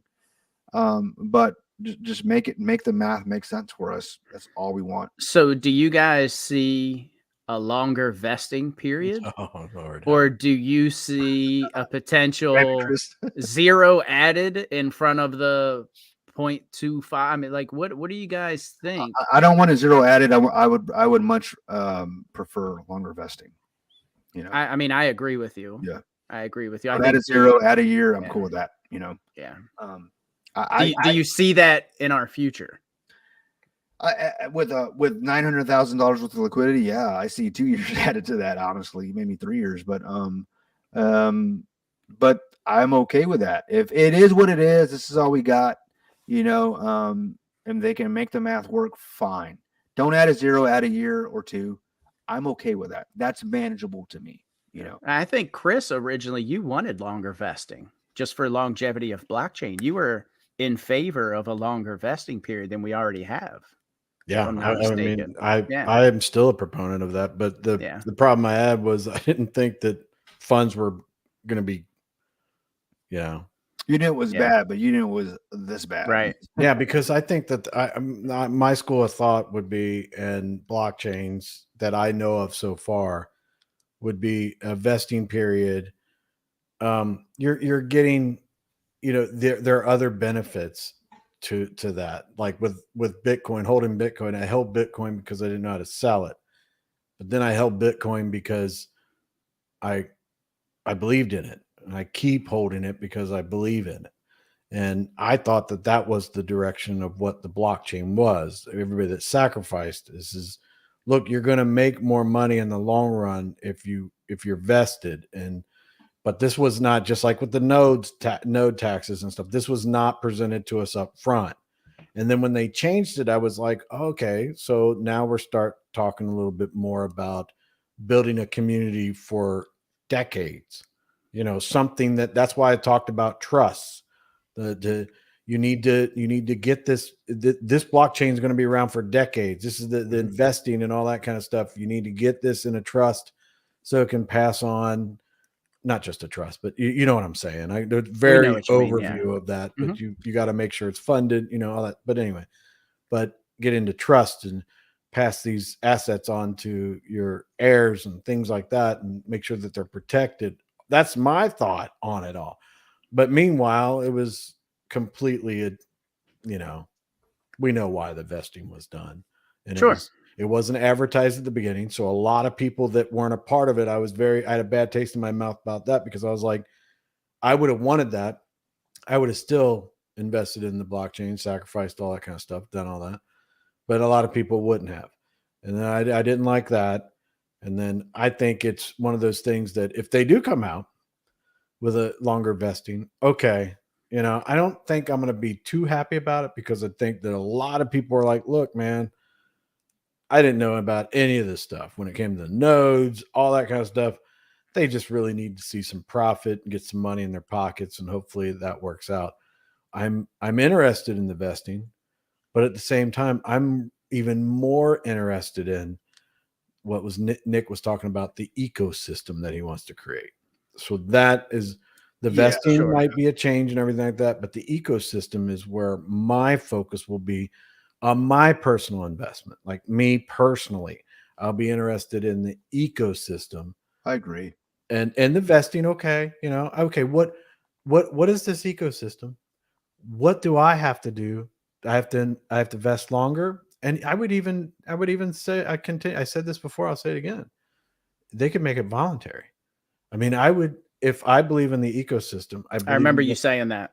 Nick's, if I believe in the ecosystem and Nick's vision, and they make it voluntary, I will max out my vesting period, and that will be fine with me. I won't have any problem, because the option's given to me, and they have they have a plan, but there are a ton of people in the community that have been like, look, vesting is just going to screw up my profits.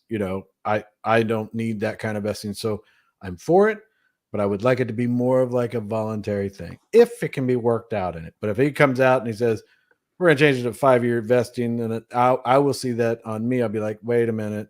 There's a lot of people that just cannot do that. So I won't be a big fan of it, but. And I believe I was watching, I think it was your live yesterday, because I was commenting and stuff. I couldn't join you guys. I apologize, but I was watching your Sunday night live. Somebody brought up that Nick mentioned something about stable coins. But that is not what Nick said.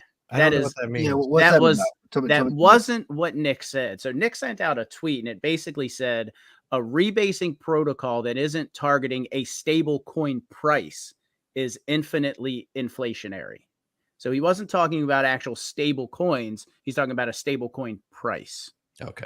And that's the statement that he put out. And he said, without any other factors at play, this would essentially cause the price of the coin to eventually go to zero. This can be resolved if there is a performance attribute that acts as a dampener on the rebasing. The performance attribute does double duty. It ensures the protocol has activity, and it also slows the rate of inflation, enabling the market to catch up and price the coin organically. So he sounds like a man with a plan, right? He sounds like he knows what he's talking about. He sounds like he sees the problem with rebasing, and that it is infinitely inflationary. So I'm really optimistic as far as what he's going to bring to the table. I do think we may see that 44% drop a little bit. I wouldn't be surprised if we see the rate of return drop a little bit. I wouldn't be surprised if everything that was promised before decreases. I think some of that was inflated to get everybody to invest. I really do. Who knows if it was feasible or not? Who knows if they actually worked the mathematics out? Yeah. So, yeah. I remember just in the past, I remember speaking with Caitlin and Adrian on a couple of conversations I had with them long before all this stuff started to unfold and it turned into a shit show, where they were talking about the tokenomics didn't work and I believe Caitlin saying that, look, she was one of many that was like the math isn't going to work. So we need to revisit this. This is when they instituted the vesting and all these things. But on that note, Nick being on a live this week, we have GatorFi. I know this is a comment from maybe an hour ago. He says, I feel like people are getting their hopes up too high for Nick's AMA. I think many will be disappointed. The realists will accept the plan. The Boon boys and girls will grab their pitchforks, right? And that is the truth. And there is no avoiding that. Yeah, absolutely. I'm never one to grab a pitchfork. That's not me. I don't grab pitchforks. So I agree with you, GatorFi, that people are getting their hopes up, or I would say not, but understand that the unfortunate thing is the bar is so low right now. Right. And Nick is the last hope, kind of. He is the last hope. Yeah. He's kind of like the last frontier here. He's like the last hope. Yeah. So they keep lowering the bar. So, any hope in anything is something to look forward to. But I agree with you. But we are saying this, I think we've been very clear on this, that we expect changes, and the ability to accept the change, right? And to pivot from that and understanding that we may not get what we want, but ultimately we get what's needed to move this thing forward. Because at the end of the day, for me personally, I just want the blockchain to launch. I want it to be successful for 20 years at the end of the day. If that means my vesting period gets pushed out a little bit, that's fine. I just want to know that the team and the community is behind this and projects are coming in, and there's some sustainability in that. I'm okay with that. This was never a moonshot for me. This is going to change my personally. This was life. This wasn't my. This is my next Bitcoin. This was not. This was to add some value and some passive income and it was to add to what you've already got going on. It was to supplement your income, hopefully. To some degree. This was going to pay maybe my light bill, right? Maybe a mortgage or something like, I don't know. But this was going to bring some money in that was going to help offset. So I've got a top 10 list of passive income plays that I do for me personally, right? And I've not said this before. This was one of the on the list. Not Vulcan specifically, but crypto is one of the top 10 of my list. All right. I'm in other things. I have other things that I've got my money working for me in other ways. But this was Vulcan was part of my portfolio. If I got a top 10, right? Let's say this is number 8, right? Or number 6, whatever. Of the number 6 in that, which is crypto, Vulcan is on a top, maybe 5 or 6 of one of my plays. So it's in a plan. It's not the plan. And that makes when I'm able to look at it that way, it doesn't hurt as bad. Like, oh crap, this is it. It's over for me. There's no way. It's one of the many wheels that I on the vehicle to my financial freedom. And I'm looking at an 18-wheeler here. Okay, guys, many wheels. So you have to look at it that way. That needs to be your approach. It can still be that. Okay, it can still be that if the team do what they need to do, make it right the ship, and we as a community get behind it and push it over the finish line. Because there's no way, it's going to get over that finish line without us, right? Without us. No doubt. I love what you said there, man. Sorry, Chris. I love what you said there about crypto just being one of those forms, Vulcan being one of the crypto plays, but you have other passive income plays. And I would urge everybody to have multiple income streams and don't rely on just crypto, whether it's a rental property, whether it's some other real estate play, whether it's a side hustle or a business. Get other passive income plays. Don't put all your eggs in one basket, even if they are farm fresh eggs. Don't put all your eggs in one basket. generate multiple income streams, and you will get to that point where your passive income is more than your bills, and you can sit back and chill. That's kind of what we all want, but you have to have multiple streams in order to do that. Don't gamble all in on one thing.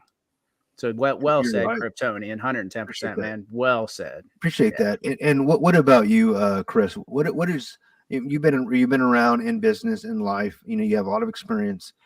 And this is respect. And no, in all seriousness, I'm saying this. I was waiting for the other shoe to drop.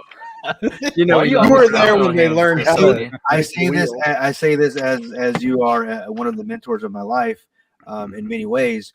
What do you say to that? Like when it comes to multiple streams of income, what would you say to a 20-year-old, a 30-year-old, a 40-year-old, right? Like, okay, this is what you should be doing. And he goes, oh, there you are. Change the screen on me. What's up, Crypto Terry? What's up, buddy? And I'm like, hey guys. All right. I would say to young people, compound interest. Eighth wonder of the world, baby. Yeah. Learn everything you possibly can about compound interest. And definitely do not put all your eggs in one basket. So you have so many things in front of you. Your phone, you have the internet, you have so many things that you can do. It's not about paper routes anymore, man. You can make a fortune on the internet doing different things. But if you don't know how to manage that and how to understand what compound interest is, you're going to be doing these side hustles and these internet paper route type things forever, and you're never going to get anywhere. You don't need the flashy houses, cars, things like that. You live comfortable, but understand compound interest, because by the time you're 30, maybe mid 30, you could be living off interest alone and have a very comfortable life. But compound interest is really like, it's not honed into young people's minds because they don't see that. No, they think, oh, I can make the average person what makes a couple $1 million during their life. Well, you make more, you spend more, and that's society though. We're in a consumption society, right? So, but if you were to go like, I don't know, 5-10 years, saving a certain amount of money, making a little bit, let it compound up. I mean, shit, by the time you're in your 30s, you could literally walk away from your job and just live off the interest. By that time you have a decent house, maybe some nice cars, and you have a little family or something or whatever.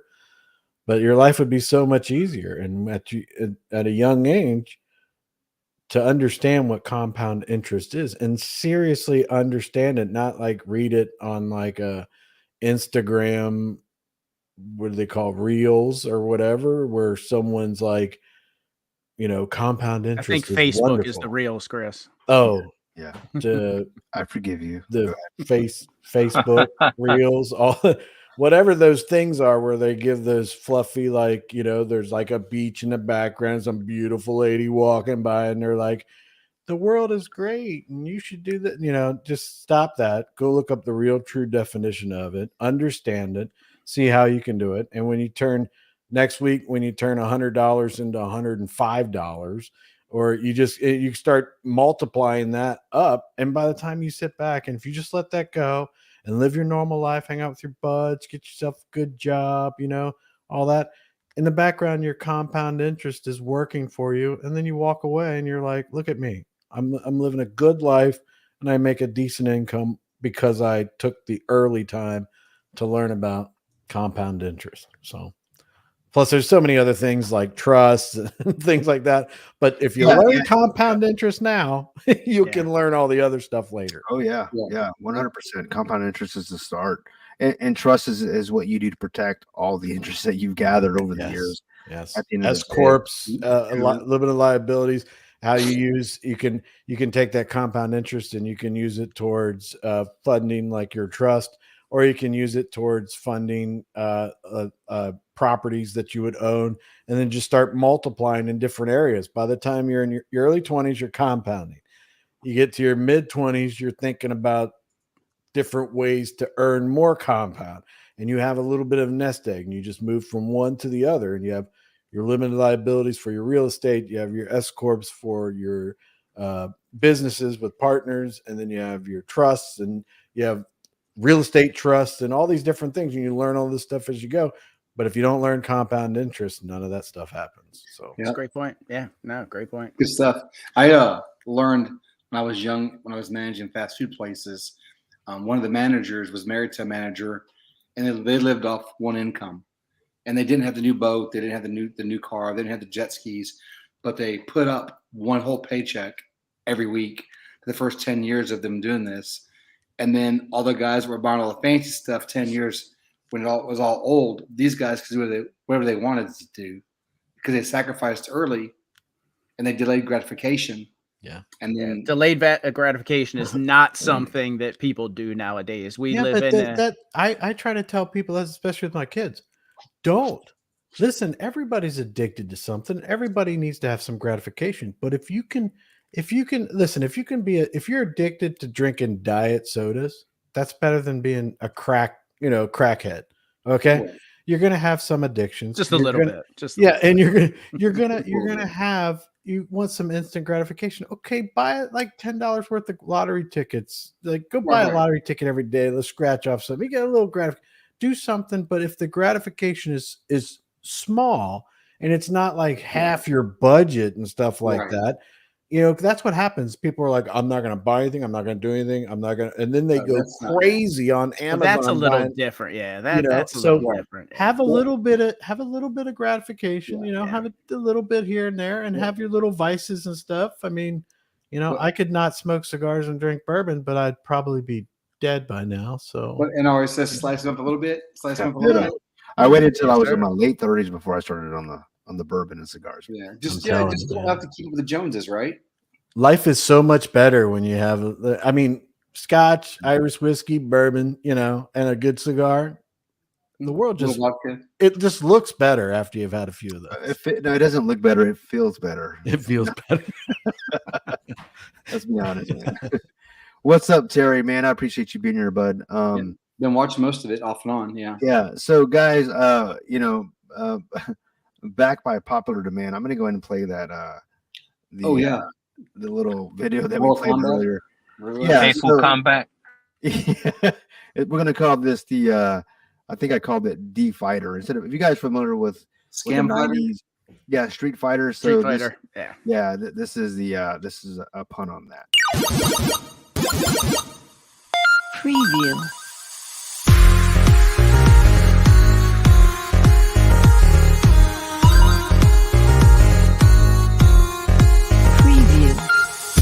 Preview.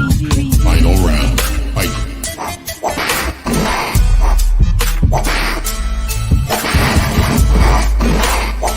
Preview.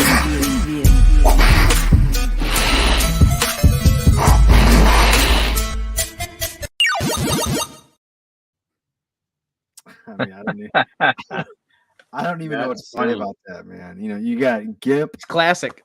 Gimp Master Lee, that's a pun on Yomp, and then you've got the Tate-tonator, or Dan the Tate-tonator because he loves Daniel Tate. Yeah, or Andy Tate actually. Yeah. So hopefully you guys enjoyed that. That's been a lot of fun making that for you guys. So you remember Mike Tyson's Punch Out with King Hippo? Yeah. You could do King Dickhead. And, yeah, I could, you know what? Actually, I'm looking for a this is an After Effects I guess what is it called? And I use After Effects. I'm in the Adobe products suite here. This is an After Effects a video that I kind of downloaded and threw all my faces and stuff. I'm actually looking for the Mike Tyson's Punch Out.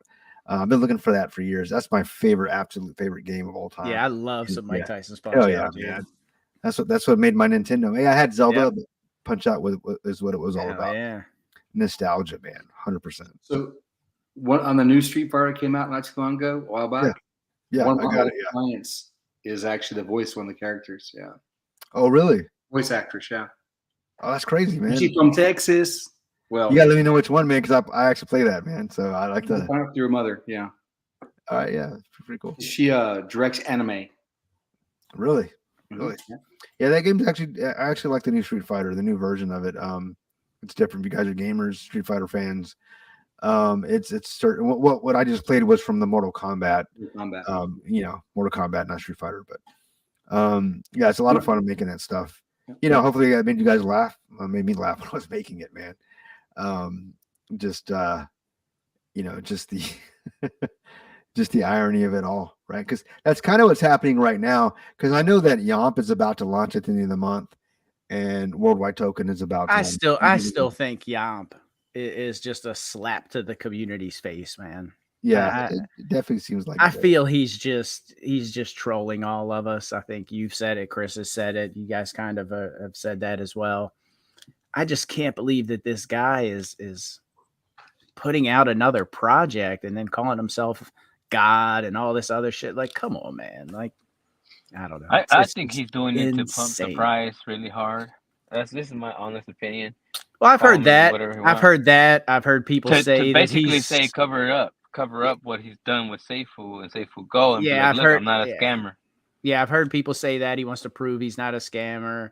He also wants to, I've heard some other things that people say, but it's just amazing to me that he's doing it. The simple fact that he's doing it is amazing. So yeah. It's expected, or I'm not surprised, but I'm not surprised. But it's like, damn, really? Like, yeah, I get you. Like the gall of this dude. Like, I don't know, man. Well, it kind of goes back to the conversation we had backstage before we went live, right? Like, on the motives, right? I liked the gentleman we were talking to. He made some damn good points. Damn good points, and that he did. I liked his approach on what we can do, because we have two fronts we can take part in. So I like where he was coming from. It makes sense. No doubt. 110%. Yeah. I think that that guy, we know what kind of piece of crap that is. I just don't see anybody putting money into it. I mean, he doesn't have new money coming in. He's speaking to the same community. I don't even think people would degen into this thing, knowing how much he controls the narrative. His Discord went from, what was it, a few hundred to a few thousand, 8,000 in a day or something. I mean, they're bought. Yeah. The same thing with his Twitter. I mean, he controls everything. So we know they're bought. It's such a newcomers coming in. Yeah, it's so. Yeah, but how many new people are coming into crypto? How many new people are really going into a BL new project? You gotta think about one thing, and this kind of goes to what Robert said. No YouTubers are covering it in a positive light. No. There's nothing. I have a lot of investments outside of crypto, and I'm new to crypto like Robert is, other than the fact of my Bitcoin, which that you guys all know that where that story comes from. You fell into it, basically. We know, bro. I fell into it. So, that. So if it wasn't for Bitcoin, I don't think I would be looking into crypto. And then I looked into crypto, and then the bad experience I've had is I've been in all kinds of different trading areas and stuff. Well, have you had bad experiences in Forex or stocks? I mean, yeah, that's a good question. Have you ever been? Have you ever gotten? Have you ever had a bad Forex or a bad Forex experience or stocks? You know what? Like maybe even when you first got in. The only thing that I can say is that back when Obama was president, right? And I'm not, this isn't bashing him or anything like that. You can, it's okay. Yeah. When Obama was president and when Forex was trading, everybody knows that Forex, all the markets are manipulated. It's just, you got to have a big bag to be able to manipulate it and everything like that. You got to do it the right way and everything like that. But So that being said, the only problem that I ever had with Forex was the fact that every single time that Obama would speak, whether he was talking good, bad, indifferent, whether he was like the White House lawn is really green, the price of the US dollar would just go all over the place. Like if he didn't say it the right way, like it would tank, or if he said it too good, it'd skyrocket. You just be like, was there a pattern though? I mean, no, there was never. No It rhyme or didn't make reason sense to to it. me Yeah. because Forex and a lot of stocks and stuff like that. It really depends on their PE ratings, and then when their news that they announce that if they especially hit in their like numbers, penny stocks and all. I mean, penny stocks yeah, are penny highly stocks were, manipulated, and yeah, I and played penny stocks yeah, sometimes. because that is something I to played and me. lost. Penny stocks is more relevant towards like crypto is now to me back in years ago. Yep. But Boiler the room. problem that I had with Forex was that you knew when the news cycle, when the news is coming out, because when FOMC does their statements, there's so many different things, and any Forex person knows what data is coming up for that week, whether it's highly relevant, whether it's medium or it's not going to affect the markets whatsoever. And when you're trading majors and stuff, usually most Forex traders have removed their turned off their bots or their alerts or anything like that, or they keep their alerts on and they just know that they're not going to be involved in it because the market will move certain ways. But and you can understand those types of things. And if like in the Forex community, if the founders of Forex, or not the Forex community, the crypto community, founders of the project came out and they were like, next Wednesday we're going to have our statement of how things are going. Well, if you were swing trading or day trading, you might want to pull your positions at that time, because they could come out and they could be like, everything's really good and it's going to skyrocket, or they come out and say, well, we missed our numbers and everything. So a lot of regular traders would choose to not be a part of the market at that time. Right. So with that stuff with Forex, it seemed like you can, I mean, it still gets manipulated, and out of nowhere, the price will start moving in one direction or another. But generally you can gauge where it's going, and you can do technical analysis and everything like that. But when Obama was president, it just seemed like everything was shot out the window. If he was like talking to the press on the way to Marine One, and he would say something, you'd look at the chart and you'd be like, what the hell did he say? And he'd be like, he said that he's having a good time, and It's you'd gonna be rain like, today. Yeah. be like, what the heck did he say that was Yeah. so, and then when Trump was in office, it seemed like almost everything Trump would say, the markets would positively, like, Trump come out and say that they're all criminals, and the stock market, everything be like moving up. And he'd be like, hey, okay, just keep talking. And then poof, they go up. Right? Yeah, he would say something like that, and everybody be like, oh, so, but that's the only problem that I ever had with any of the other markets. But now, I mean, with this is just so bizarre with me. I would never understand anybody that would lead any kind of a project coming out saying that I'm dumping my bag because it, like he did with safe, like, yeah, it's there's not no going utility. anywhere. Yeah. And then blatantly manipulating the market by 2 days later or the day later going, you know what? I've reconsidered. I'm going to buy all. It's like, dude, you just wrecked all these people and then you're buying. I mean, that. And I heard one time, I went back and watched old like AMAs and different, when he was on YouTubers channels and stuff. And someone said something about price. And he said, oh, I really can't say because I don't want to manipulate, anything. And I was like, oh, that's respectable. And then I'm just looking at it. I'm like, but your actions are totally different than what you're saying. Right. And You're I thought completely that contradictory. Yeah. Yeah. And it got to the point where it was like a spiral that he was going down. And I'm like, this isn't normal. But no, I mean, other than that, I mean, that when a company's not doing well and they're about ready to get their, they're about ready to put out their report and everything like that, that it's going to tank. Or if they've been doing really well and they're very popular, that's going to go well. But that's the only thing I've ever run across. And crypto is completely different, man. Just completely. I did not expect the craziness of the markets in crypto, but that's my bad. Well, the good news is that you actually saw the craziness and went like, it was very, very familiar to you, right? You're like, oh yeah, Oh, okay. Which, that actually gives me encouragement. Like, it's not something so crazy, so volatile that it's unmanageable. And I don't say obviously it's not manageable, but what I mean by that is there's not still opportunity there to actually make some money. So the fact that you come from that same sort of I would say environment and still see opportunity here is good. That's good. I think it's good for the community because you bring a lot of insight in that regard, and we can learn from that certainly.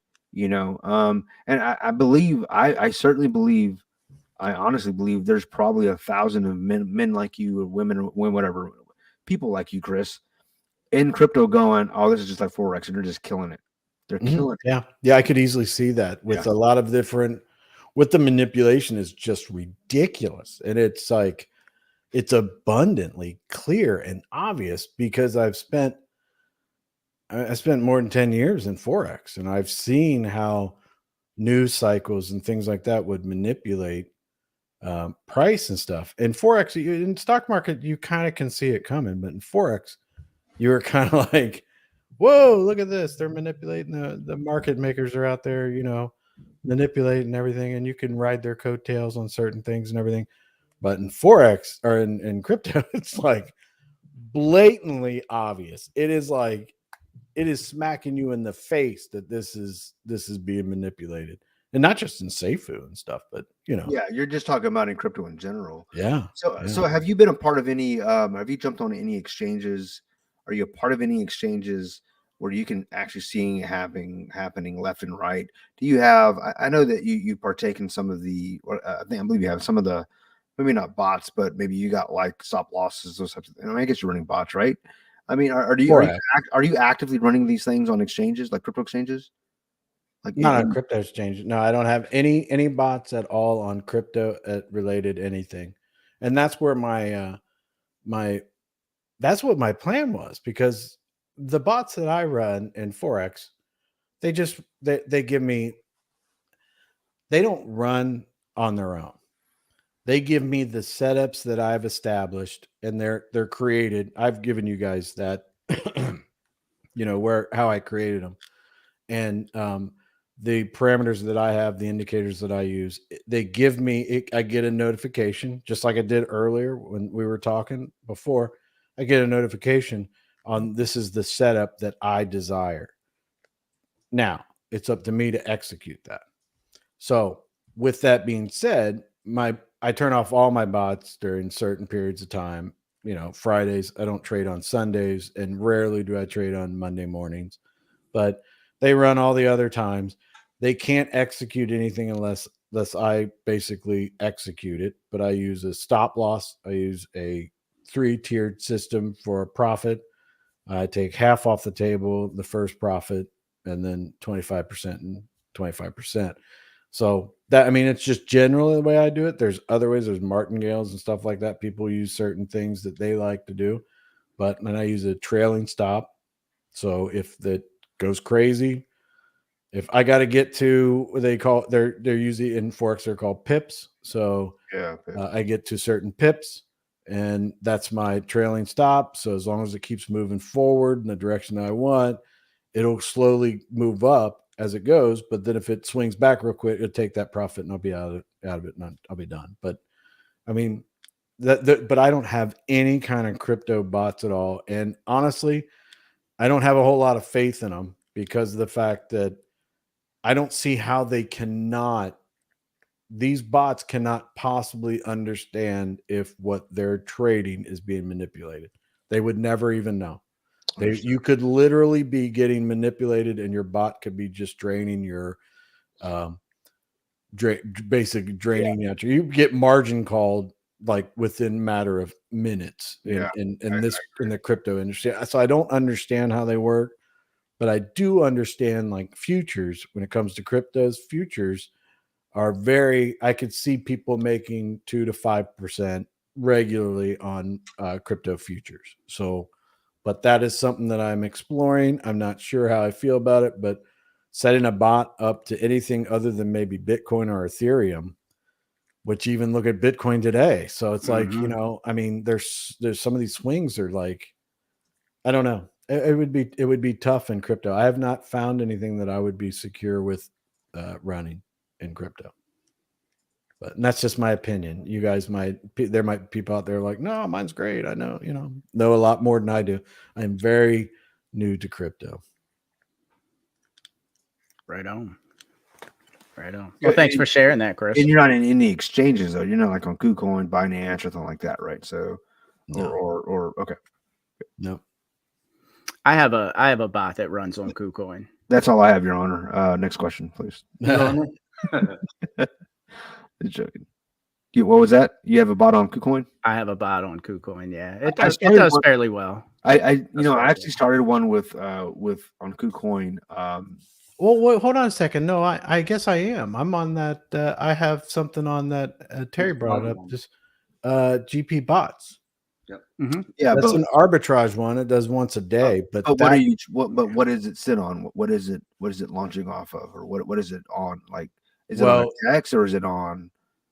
It's on GP bots. Yeah, so you invest in their platform, and then they're probably trading on some. They're doing a daily arbitrage. Actually, they're arbitraging it between. So they're going into like Binance and seeing Bitcoins at 30K, but on KuCoin it's trading at 31, and they're taking advantage of that arbitrage.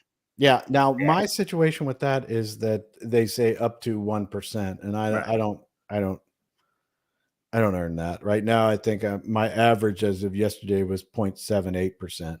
So it's under 1%. I mean, still 1% a day is not. Yeah, and I'm not heavily invested in it. I have some on there, and I've looked at it. I've seen Pride's videos. I've looked at it. It seems fine. It's and that's great, but that's not something I would not do an arbitrage through a bot or anything like that. If that was the case that I would do it, I would set up my own accounts on each of these exchanges, fund them, and do it myself. I wouldn't run a bot for something like that. And to me, unless I had a lot of investors, I don't think that would be profitable for me to do that.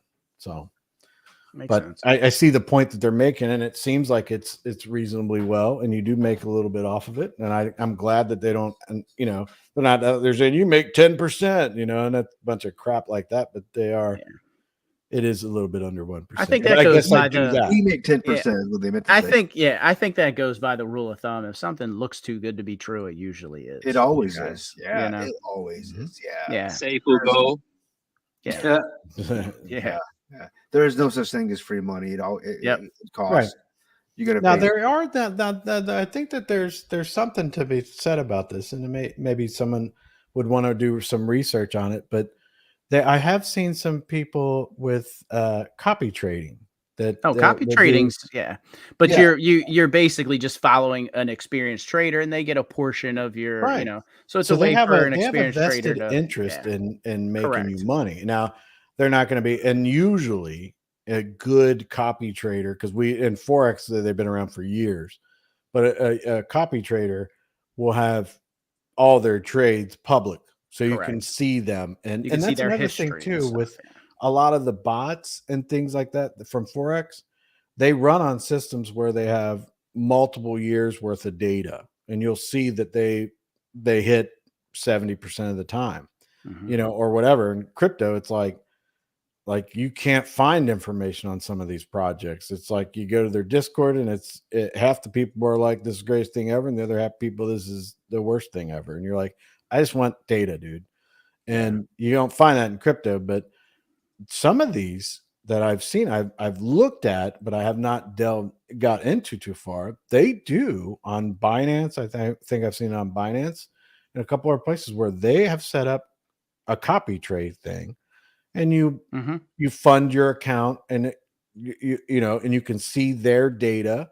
And some of them have Discords where they tell you what they're doing and everything like that. And you're basically trading off their experience and what they think's going on. And they have a lot more experience in crypto than I do, but that might be something for people to look into. Yeah, I don't personally do that, but I've seen it in Forex, and I've seen people make decent money and make a couple percent every week or so. And, you got a little extra cash as like a side hustle or something like that. And some people that's all they need is a couple $100 a week or whatever, and it works out. I well. want to say Gate.io actually has some copy trading that you can go in and copy trade some crypto traders. They have their history there and all that good stuff. Somebody if I'm sent not something to me mistaken. one time, and I would have to go search for it, but it was like, I forget. But they're out there. You'd probably just have to go look for them or whatever. And one of the platforms may even advertise it because it's good for the platform. You have a decent trader out there that's hitting anywhere between, I would say I wouldn't invest in anything under 65%. I wouldn't, I'd stay away from traders like that because they're so close that their numbers could be skewed because they got lucky a few times. I would say 75% or higher. And if it was like 90 to 100%, I'd be like, no, no, that's a lucky thing. I think a decent trader. And I would say for myself in Forex, I'm at best 75%. So, but I still make profit, and you can make profits by managing your trades well. Yeah, man. Well, guys, we've been going for almost 2 hours and 15 minutes, and my ass has to get off here. So, as much as I love hanging out with you, gentlemen, I have to call it an evening. Yeah, same here. My wife's texting me man. as well. She must be texting your wife as well, dude. Probably. You know how that goes. My wife. Yeah. Oh, you guys are in check? Yeah. So, what was that, Richard? I'm sorry. Or all you guys are on check? Oh yeah, of course. Because she gets half my check, bro. You didn't know that? No, ain't nobody get my check. I am welcome to Texas. Yeah, we know. Hey, no, I don't got to worry about any of that stuff. Well, apparently, trust don't protect me in that regard. You lied to me, Chris. Why do you like to put your mouth so close to that big mic, man? Because it makes you ask questions, and that's what it's all about, bro. As long as I got you thinking about things, not really joking. Because you know what it is, Compton. Hopefully, my audio sounds great, but or sounds okay. Been having issues with my mic, man, the last few days. So I just, I gotta be like this, because I don't know if you guys can hear me or not. But apparently, it makes you think of someone special in your life. So whatever. Any last words, guy? What's up, Compton? I know you haven't had much to say, man. Any last words before we get out of here? No, I'm being hearing you guys. It's a good show. I just hope that this coming Thursday, all our answers and all our questions are, get an answer. And I know some of the guys on the comments are like, oh, we need to be positive, but we can't be positive and until we get, like certain, I don't know, concrete answers on everything that's been going on, for Vulcan.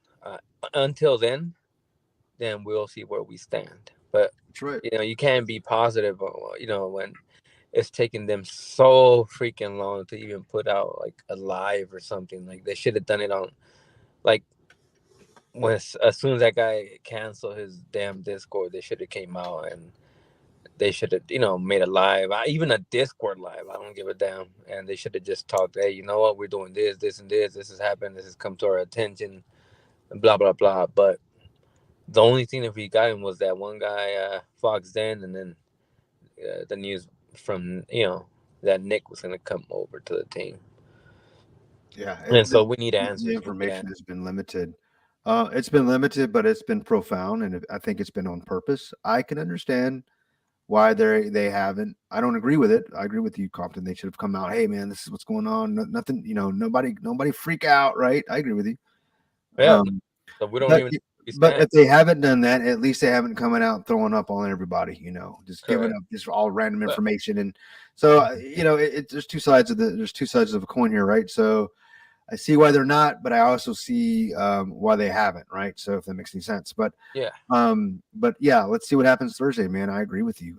We're all looking for Thursday, and for those of us waiting on a Thursday, don't expect this to be the cure to cancer. Okay, this is not going to be the cure to cancer. This is going to be, we know that cancer is here, and this is what we propose, and then expect the blowback and the feedback and those things. So this is going to be hopefully at this point now an adult conversation moving forward for this blockchain, because that's all we've ever asked for, right? Let us have an adult conversation. Let us ask real questions. So hopefully Nick can get his connections, and I heard he was well connected in India as well, and so hopefully can bring individuals that want to invest in Vulcan, and see what happens. All you can do is have faith and see what happens from here on till Thursday. Yep. All right, man. All right. What about you, Crypto Terry? I appreciate you joining, man. I know we caught you late, man. I know you got more important things to be hanging out with us, man. But what are your thoughts on what we've talked about tonight? I know you've been listening. I just I agree with you. Like, don't expect Nick to bring in the cure. It's more like exploratory surgery, filling out the waters, and he's probably trying to calm the water a little bit. Then little by little, I think he's gonna release that more and more after that. Because one person can't fix this big cluster. There's so many. That's right. There's so many broken pieces. There's so many missing pieces, and there's so much misdirection that has happened. I'm not even sure if they've got all the answers yet. It's a great point. My money's locked up, and if it takes 10 years, I'll have a bonus check someday. But I'm not counting on it. I mean, my money's there. It's there. And I'm not as big holder as Chris, but I got pretty. Like almost 100K on launch day if it launches. At $9, so nice. I've got a substantial bag, and I got 5 light nodes, but it sucks. But I got duped as well. So yeah, where are we in the freaking blockchain? I don't even know anymore. All this damn drama, I don't even know where we stand. Like in the development process. Doesn't even matter at the moment. Yeah, I would say everything's kind of on the board at this point. It may all get scrapped. I mean, we don't know. We don't know. But we hope to find out. What do you got, Chris? I am, like I said earlier, I'm pretty excited about what Nick's got to say. He's going to bring facts and data, and I'm really excited about his point of view as creating a ecosystem. So hopefully all that, the way I want it to be is I want everybody to be happy with what he says. It's good for the community. It's good for the blockchain. And it launches soon, and people start making some decent money so that they can finally get past all this stuff. I am hoping for all that stuff, but I really like the fact that Nick's bringing data and facts to his discussion. And Nick, and I want to be very clear, Nick has my complete 100% support on any of the decisions that he's making if he's going to be using data and facts. So I will support him 100%, and hopefully it works out well and we're all happy. Good to go. I can't disagree with that at all. I mean, usually I do. Usually got something. Usually you give me something, man. You throw bones out, even though they're frail and old bones. We landed on the moon. Okay. Wednesday, bro. What you got, NR? I mean, want to get out of here, buddy. Yeah, I agree with what everybody said. Obviously, I think I hope everybody keeps an open mind, because not everybody's going to like what Nick says. He's coming with some changes, but those changes are going to be necessary for longevity. So keep an open mind and continue to be optimistic, but yet vigilant. And if you see something, say something, guys. Again, that's what got us into this predicament in the first place. Was us not being allowed to have these discussions and these conversations when something didn't look right, didn't feel right. Yeah, exactly. The ban hammer came out. So again, just keep an open mind. Again, you're not going to like everything that Nick says, but it's for the benefit of the longevity of the blockchain for all of us. Hopefully we get those node taxes back. Again, that was a huge one. I want my chicken nuggies, man. That was a huge one. So I'm definitely pulling for that. Yeah. Even if it's not the full, 8%, I think that it would be now, which would be the equivalent. Team holds 92%. Light and full nodes get 8%. Yeah, just give us something. Give us something that we were sold. But yeah, guys, keep an open mind. Be optimistic but vigilant, and that's it. Yeah. Well, I appreciate you guys being on the show, guys, and I appreciate everybody tuning in. We'll be here again Wednesday. NR's not going to be here because he's retired. I might. I'm gonna try. He's gonna try. He's gonna try. He's semi-retired, so Yeah. I'll be here Wednesday. he semi-tries. But Wednesdays we'll talk crypto and among other things, everything else, as I like to say it. But guys, remember that nothing can bring you success but yourself. Waste no time, and I mean no time on expectations, but all time on cultivating possibilities. So, as always, inspect what you expect, do right, and fear no man. And we'll see you guys on the blockchain. Sure.